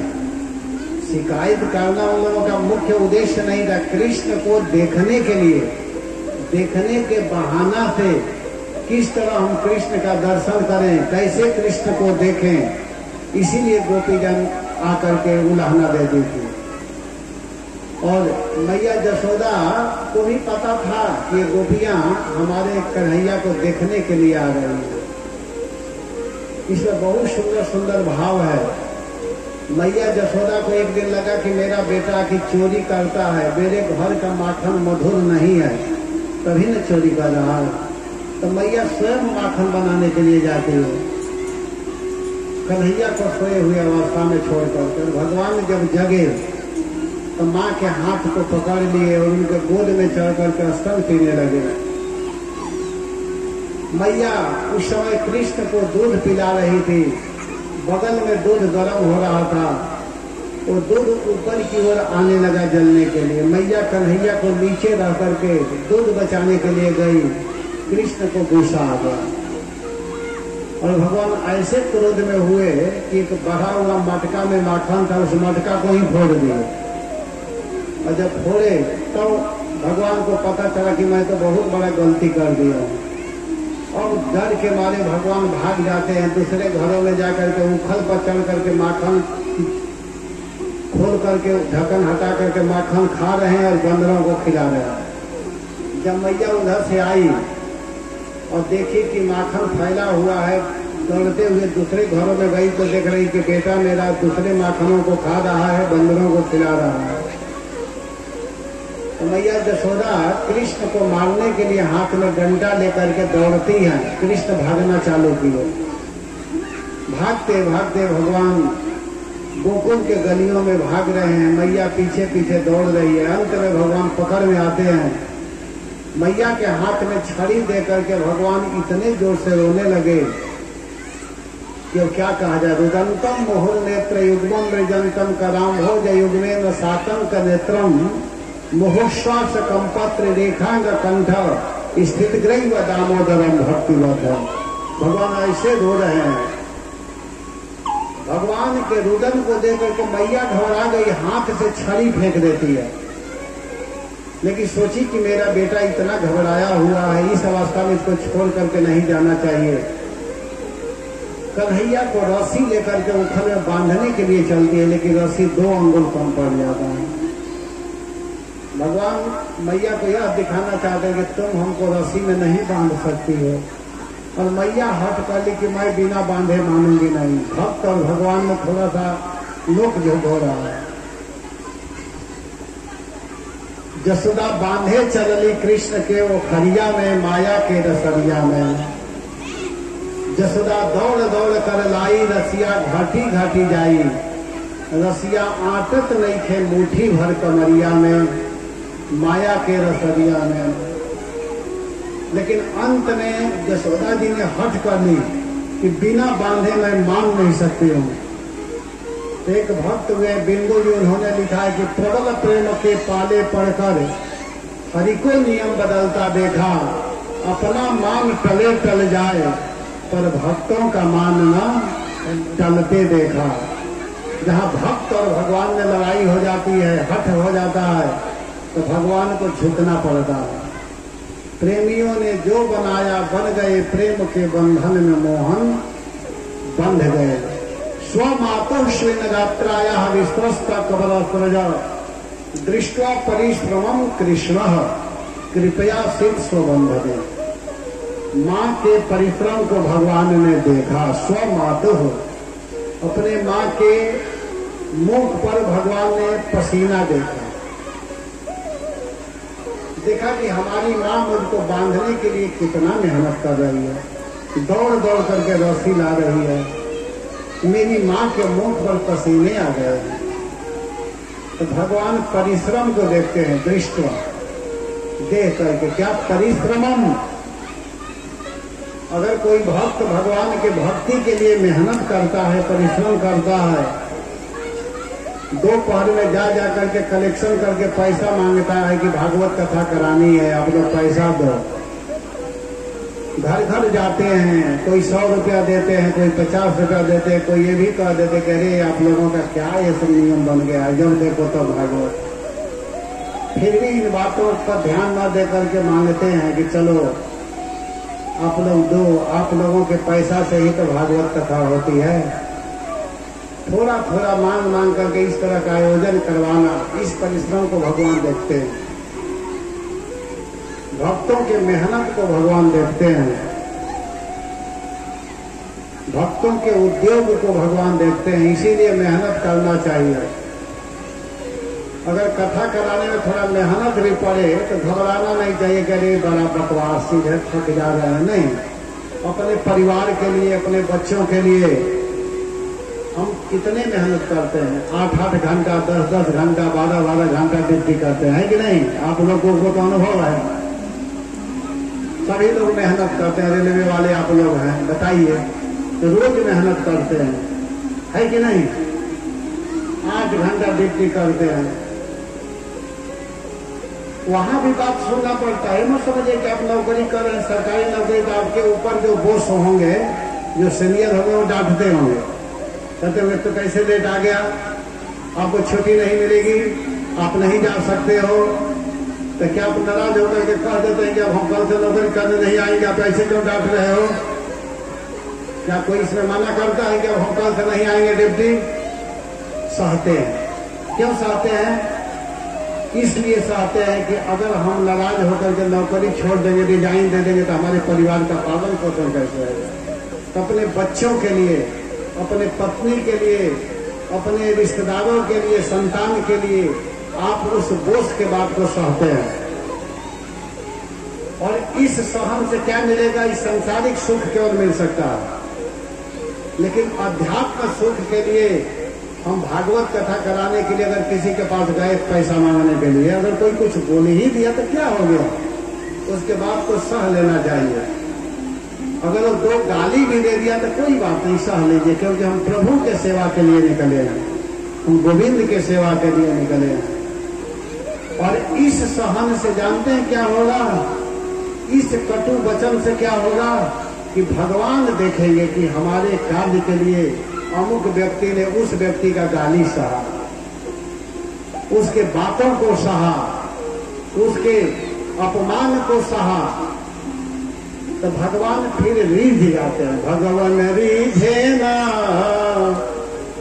रिझावे ना कवन गुणवा से, अरे भगवान भोगावा लगावे ना कवन गुणवा से, भगवान रीझे ना, रिझावे ना कवन गुणवा से। पता नहीं किस गुण से भगवान प्रसन्न हो जाएंगे, आपके किस आचरण से, आपके किस व्यवहार से भगवान खुश हो जाएंगे। इसलिए प्रभु के कार्य करना चाहिए। और ऐसे मेहनत को भगवान देखते हैं, दृष्टवा देखते हैं भगवान, और देख करके भगवान बंधन में हो जाते हैं। प्रेमियों ने जो बनाया बन गए, प्रेम के बंधन में मोहन बन गए। मैया के परिश्रम को देख करके स्व मातुः, अपनी माँ के मुख पर पसीने भगवान ने देखा कि हमारी माँ कितना मेहनत की है मुझको बांधने के लिए। तो भगवान कृपा करके बंधन में आ गए। 2 अंगुल रस्सी क्यों कम पड़ रहा था कि मैया के परिश्रम में कमी थी, इसीलिए भगवान का कृपा नहीं बरस रहा था। ये भी मैया का परिश्रम पूर्ण हुआ, इधर से मैया का परिश्रम पूर्ण हुआ, उधर से भगवान का प्रेम आकर के कृपा आकर के मिल गया और इस तरह भगवान बंधन में आ गए। और जब हमारे कन्हैया बंध गए, मैया ने कृष्ण को उथल में बांध करके अब घर के काम करने के लिए चली गई। सुबह से काम नहीं की थी, माखन नहीं मथी थी, अच्छा से काम नहीं कर पाई थी। तब तक दाऊ भैया आ गए बलराम जी। और बलराम जी आए तो देखे कि कन्हैया बंधा है उथल में, और कन्हैया बलराम को देख करके जोर जोर से रोने लगे। बड़े भाई को देखे तो और रोने लगे, इसलिए रोने लगे कि खेलने का समय हो गया था, लेकिन भगवान तो उथल में बंधे हुए थे। बलराम को देख करके इतने जोर से भगवान रोने लगे कि बलराम भी रोने लगे। कहे कि आप क्यों रो रहे हो कन्हैया, आपको कौन बांधा है? भगवान कहे कि भैया मुझको मैया ने बांधी है, आप मुझको खोल दो। तो बलराम जी कहे कि देखो भैया कन्हैया, अगर तुमको मैया नहीं बांधी होती तो मैं खोल दिया होगा, लेकिन मैया बांधी है तो एक बार मैया से जाकर कहता हूँ, वो खोल देगी, हमारे कहने से मैया खोल देगी, चिंता मत करो। और बलराम जी गए और जाकर के जसोदा मैया से कहते ओ मैया, मैया उस समय घर के काम कर रही थी। भगवान जाकर कहे ओ मैया, तो जसोदा जी कही हाँ लाला वो बलदाऊ बोलो। तो मैया कन्हैया को तुम बांधी हो? तो मैया कही हाँ बेटा मैं बांधी हूँ। तो मैया उसको खोल दो। तो बड़ा रो रहा। तो मैया जसोदा कही कि नहीं, उसको मैं नहीं खोलूंगा, बहुत बदमाश हो गया है, उपद्रवी हो गया है, उद्यमी हो गया है, मैं नहीं खोलूंगी। तो बलराम कह रहे भैया छोटा बच्चा है, छोटा भाई है, गलती कर दिया, खोल दो। तो भैया फिर जानते हो कितना बदमाशी किया है, मटका फोड़ दिया, मक्खन फैला दिया।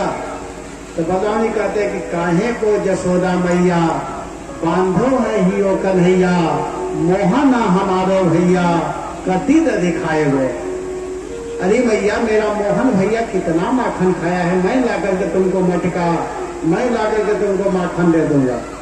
तो जसोदा जी कहे कि ज्यादा माखन देने वाले बनते हो, मैं नहीं खोलूंगी। बलराम जी पहले तो प्रेम से बात कर रहे थे, लेकिन देखे कि मैया मानने वाली नहीं है। तब बलराम जी थोड़ा गुस्सा में आए और कहे कि तुम नहीं खोलोगी? तो ना, तो तुमको पता है जिसको बांधी हो कौन है? तो मैया कहे हाँ पता है, वो मेरा बेटा है। तो बलराम जी कहे कि यही तो तुम नहीं जानती हो, ये तुम्हारा बेटा नहीं है। तो जसोदा जी कहे तब यह किसका बेटा है? तो तुम यही नहीं जानती हो जिसको तुम अपना बेटा मान रही हो, ये तुम्हारा बेटा नहीं, यही पहले राम बन करके आए थे, रावण को मारने वाला यह राम है।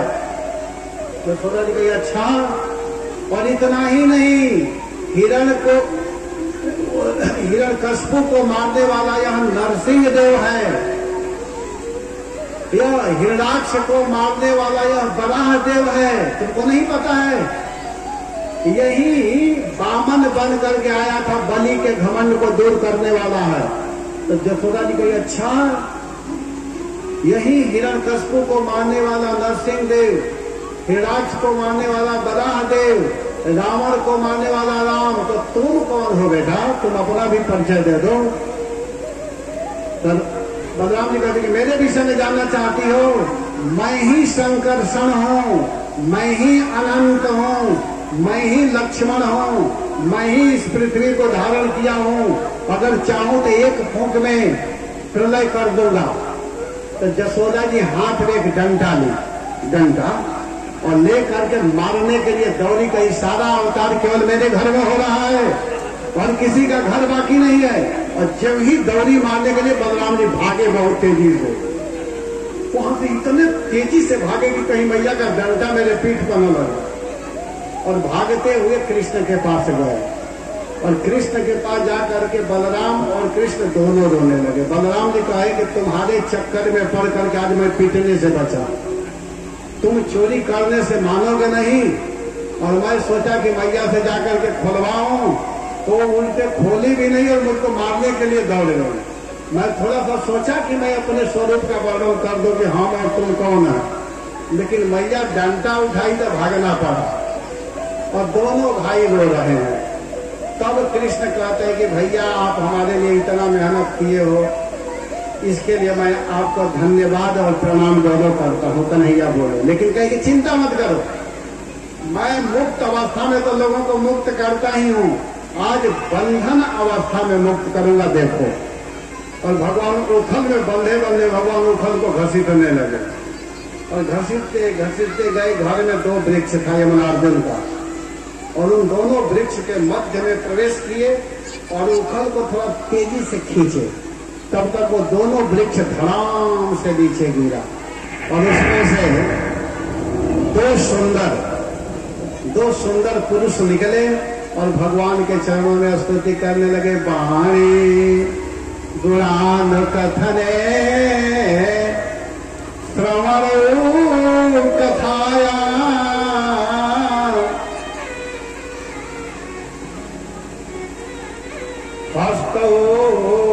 च कर्म सुमनास्तव पादयोर्नः स्मृत्या शिरस्तव निवास जगत् प्रणामे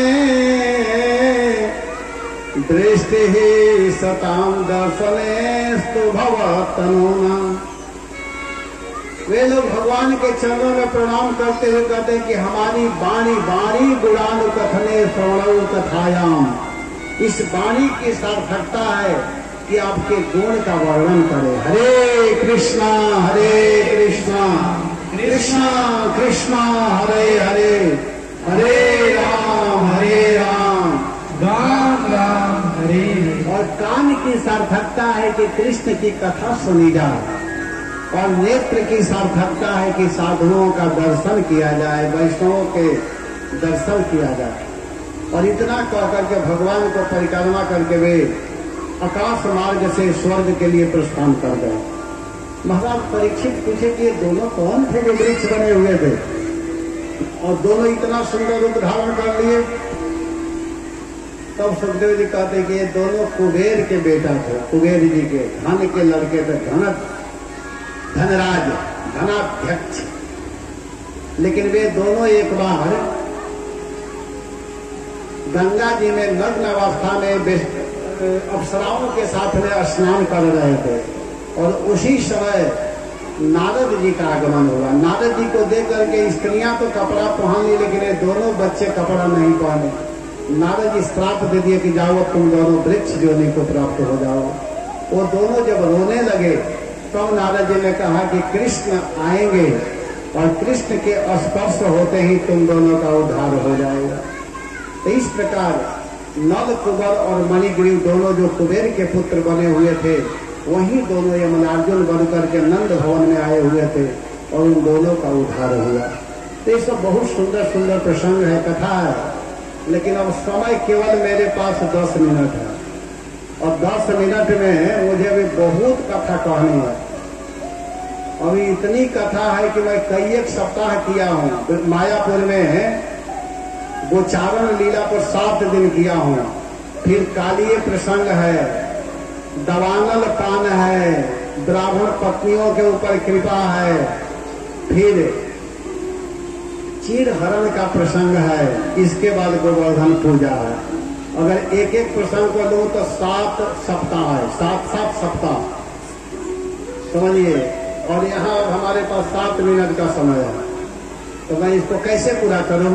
तब देखिए कैसे पूरा करता हूं। और देखिए आप लोग ध्यान दीजिएगा, बोलिए आप लोग हरे कृष्णा हरे कृष्णा हरे कृष्णा हरे कृष्णा कृष्णा कृष्णा कृष्णा कृष्णा हरे हरे हरे हरे हरे राम हरे राम हरे राम हरे राम राम राम राम राम हरे हरे हरे हरे। एक बार और जोर से सभी लोग बोलिए इसी मंत्र को, बोलिए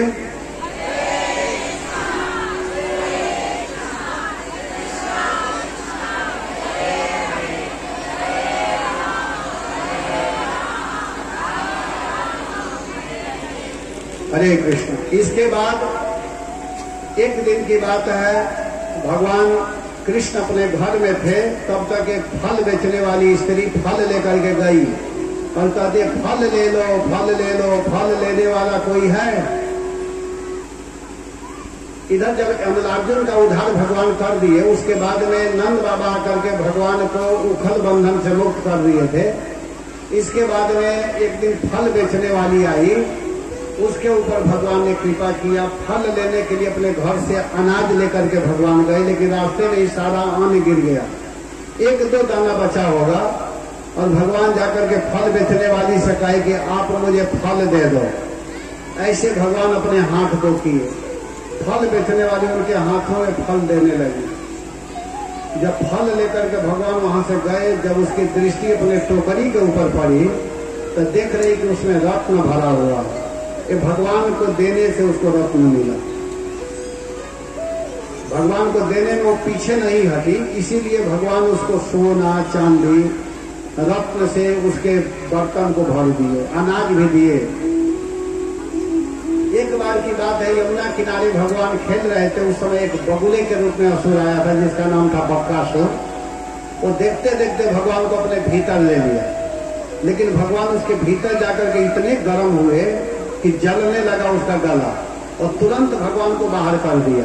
और भगवान उसके ठोड़ को पकड़े और ऐसे करके दो भाग में कर दिए, उसकी मृत्यु हो गई। वो पुतना का भाई था। एक असुर था जिसका नाम था अर्धासुर, जो अजगर के रूप में था, उसका वध भी भगवान कृष्ण किए। आगे चल करके एक बार वन भोजन भगवान कर रहे थे, ब्रह्मा जी को मोह हुआ और ब्रह्मा जी क्या किए कि बछड़ों को और ग्वाल बालों को छिपा लिए। भगवान स्वयं जितने बछड़े और जितने ग्वाल बाल थे उतने बन गए, और इस प्रकार बन करके 1 साल तक लीला करते रहे। बाद में ब्रह्मा जी को पता चला कि मैं जिसको बंद किया हूँ वो तो गुफा में है ही, ये अलग से है। तब ब्रह्मा जी जाकर के देखे तो जो बाहर थे वो सब विष्णु रूप कृष्ण रूप में दिखाई देने लगे। ब्रह्मा जी को बड़ा अफसोस हुआ और ब्रह्मा जी सब बच्चों और बछड़ों को लौटाए, भगवान के चरणों में स्तुति की। एक बार भगवान श्री कृष्ण के सामने सभी लोग दुखी थे, क्योंकि जमुना का जल दूषित हो चुका था, उसके भीतर कालिये नाग रहता था। कालिये नाग के कारण जमुना का जल दूषित हो चुका था। भगवान भीतर प्रवेश किए, जमुना जी में कालिये का मान मर्दन किए, जमुना जल को शुद्ध किए। एक बार भांडिर बट के तरफ गाय और बछड़े ये सब गए हुए थे, उसी समय आग लगा। इतना जोर से आग लगा कि बछड़े गायें चिल्लाते हुए कृष्ण के शरण में जाने लगे। भगवान कहे कि तुम सब लोग आंख बंद करो। ग्वाल बाल भी थे, सभी लोग अपने नेत्र को बंद किए। उसी समय भगवान आग का पान कर दिए, जिसको दवानल पान कहते हैं। एक समय की बात है, ब्रज की छोटी छोटी लड़कियां जमुना जी में जाकर के स्नान करती थी, अपने वस्त्र को जमुना के किनारे निकाल देती थी और बालों की मूर्ति बना करके कात्यायनी जी की पूजा करती थी। कात्यायनी महामाये महायोगिन्यधीश्वरी नंद गोप सुतम देवी पति में कुरुते नमः। पूजा करती थी कात्यायनी जी की, लेकिन पति रूप में कृष्ण को मानती थी। उसी समय भगवान आए और उन लोगों के वस्त्र को छिपा लिए थे। गोपीजन भगवान के चरणों में प्रार्थना की, भगवान उन लोगों के वस्त्र को दिए और शिक्षा दिए कि तुम लोग जमुना में नग्न स्नान करती है, उचित नहीं है। पूजा करती हो लेकिन पूजा करने की विधि मालूम नहीं है। अगर वास्तव में तुम हमको प्रसन्न करना चाहती हो तो आज से संकल्प करो कि ऐसा गलती नहीं करोगे। तो वे लोग कहे कि ठीक है प्रभु, और इसके बाद भगवान उन लोगों के वस्त्र दिए और वहां से लौटा दिए। एक समय भगवान गाय को चराते हुए ग्वाल बालों के साथ में जा रहे थे, तब तक बच्चे कहने लगे कि हे कृष्ण, हम लोगों को बहुत जोर से भूख लगी है, भूख भी एक शत्रु है, इससे निवारण कर दीजिए। भगवान कहे कि जाओ, ब्राह्मण लोग यज्ञ कर रहे हैं, वहां से कुछ मांग करके लाओ। मथुरा के पंडित बच्चे गए मांगने के लिए, लेकिन मथुरा के पंडित जी लोग सुने नहीं, बेचारे लौट करके आ गए। दोबारा भगवान भेजे और कहे कि इस बार जाओ और जाकर के ब्राह्मणों से नहीं, ब्राह्मण पत्नियों से मांगो, क्योंकि पुरुषों की अपेक्षा स्त्रियों में भक्ति ज्यादा होती है। तो बच्चे गए और ब्राह्मण पत्नियों से जब मांगे तो ब्राह्मण पत्नियां प्रसन्न होकर के भोजन लेकर के आई, भगवान को खिलाई। भगवान उन लोगों के ऊपर कृपा किए। उस दिन से ब्राह्मण लोग अपने पत्नी से ज्यादा प्रेम करने लगे। इस तरह इन सब कथाओं को कहते हुए अब आगे की कथा सुखदेव गोस्वामी वर्णन कर रहे हैं कि एक बार हुआ क्या कि भगवान ब्रज में देख रहे हैं कि सभी लोग तैयारी में लगे हुए हैं, जितने लोग हैं सब धूमधाम से तैयारी कर रहे हैं। सभी लोग अपने अपने घरों में अन्न एकत्रित कर रहे हैं, कोई घी ला रहा है, कोई दूध ला रहा है, कोई चावल एकत्रित कर रहा है, कोई चावल सब्जी ला रहा है, कोई फल ला रहा है। तो भगवान कृष्ण पूछते हैं कि किसके लिए तैयारी किया जा रहा है। तो उस समय नंद बाबा बताते हैं कि देखो साल में हम लोग एक बार इंद्र की पूजा करते हैं, क्योंकि पर्जन्य भगवान इंद्र हो, हम लोगों के भगवान इंद्र हैं। नियम बनाए हैं कि साल भर तक खाने के लिए हम लोगों को वो देते हैं, लेकिन साल में एक दिन हम लोग उन भगवान की पूजा करते हैं। इतना सुनकर के भगवान कहे कि इंद्र भगवान नहीं है, वास्तव में अगर आप लोगों को पूजा करना है, पूजा करने की इच्छा ही है, तो आप लोग गिरिराज जी की पूजा कीजिए, क्योंकि गिरिराज जी ही भगवान है। क्योंकि गिरिराज के ऊपर सुंदर सुंदर फल फूल घास ये सब होता है, जिन घासों को खा करके गायें दूध देती है, और गायों के दूध से घी बनता है, और घी से यज्ञ किया जाता है। यज्ञ से भगवान ब्राह्मण सब लोग खुश होते हैं। तो हमारे समय से इंद्र की पूजा न करके गिरिराज की पूजा किया जाए, और जो वस्तु से आप लोग इंद्र की पूजा करते हो, उसी वस्तु से, उसी सामग्री से प्रभु गिरिराज की पूजा करनी है।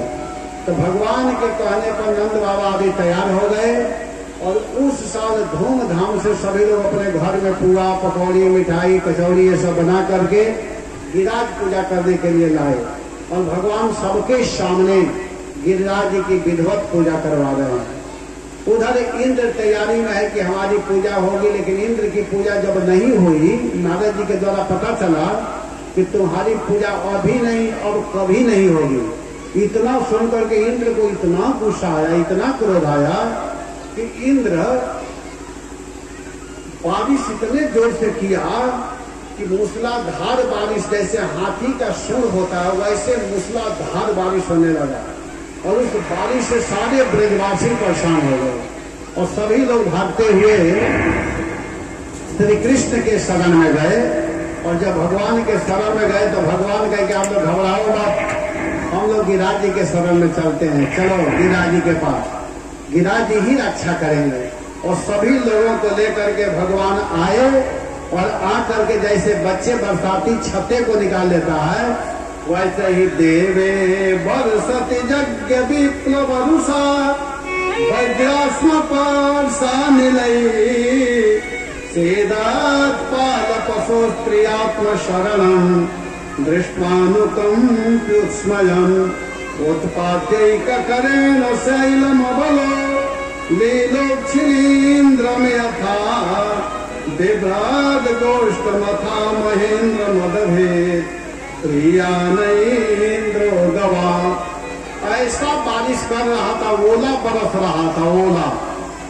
उसी समय भगवान आए, और देखते देखते उस 7 कोस के गिरिराज जी को, उस समय भगवान का उम्र 7 बरस का हो रहा था, 7 बरस के कन्हैया ने 7 कोस गिरिराज को ऐसे उठाई जैसे कोई बरसाती छतरी को उठा लेता है, और उठा करके अपने कनिष्ठ अंगुली पर ले लिया। 7 दिन तक 7 बरस के कन्हैया ने 7 कोस के पर्वत को अपने कनिष्ठ अंगुली पर उठा लिया।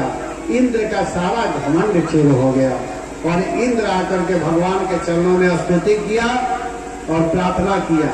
तो जो भक्त गिरिराज जी के पूजा किए, भगवान बहुत खुश हुए, गिरिराज जी खुश हुए। तो अब हम लोग गिरिराज जी की पूजा करेंगे। ध्यान दीजिएगा आप लोग कि जो व्यक्ति जीवन में कभी ब्रज में नहीं गए हैं, वृंदावन में नहीं गए हैं, गोवर्धन नहीं गए हैं, वो भी व्यक्ति अगर प्रेम से गिरिराज जी की पूजा करते हैं, गिरिराज जी को प्रणाम करते हैं, गिरिराज जी को परिक्रमा करते हैं, तो उन्हें गिरिराज परिक्रमा करने का फल मिलता है। तो अब यहाँ पर हम लोग गिरिराज पूजा करेंगे। देखिए, यहाँ के लोग सब लोग अच्छे हैं, इसमें कोई शंका नहीं है, लेकिन थोड़ा सा मैं सावधान करना चाहूंगा आप लोगों को कि 2-4 मिनट में कोई जल्दी कुछ बिगाड़ता नहीं है। जिसको गिरिराज जी की पूजा करनी होगी, आप लोग जैसे रोज परिक्रमा करते हैं वैसे परिक्रमा करते हुए एक बार परिक्रमा करना है।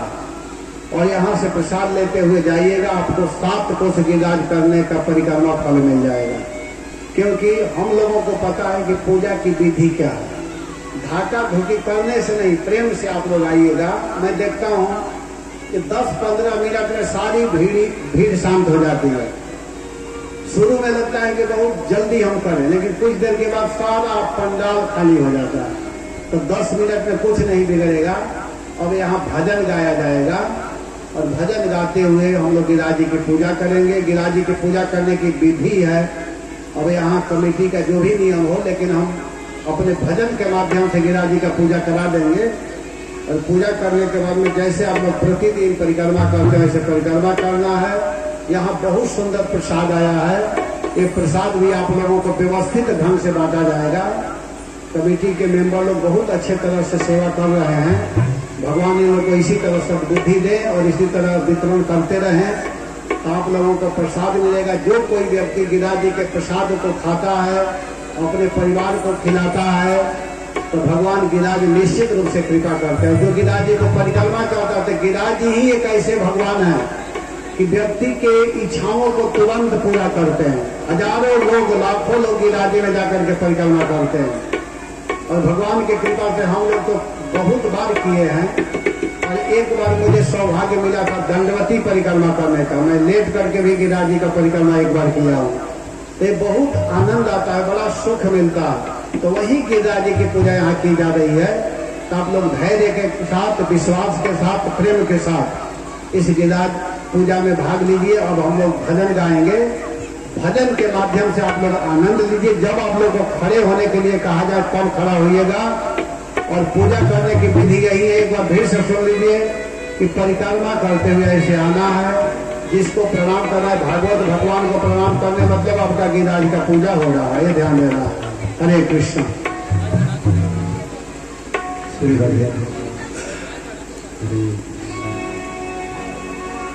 तेरो सब संकट मिट जाए, मिट जाए। तू पूजा कर गोवर्धन की। हरे कृष्ण।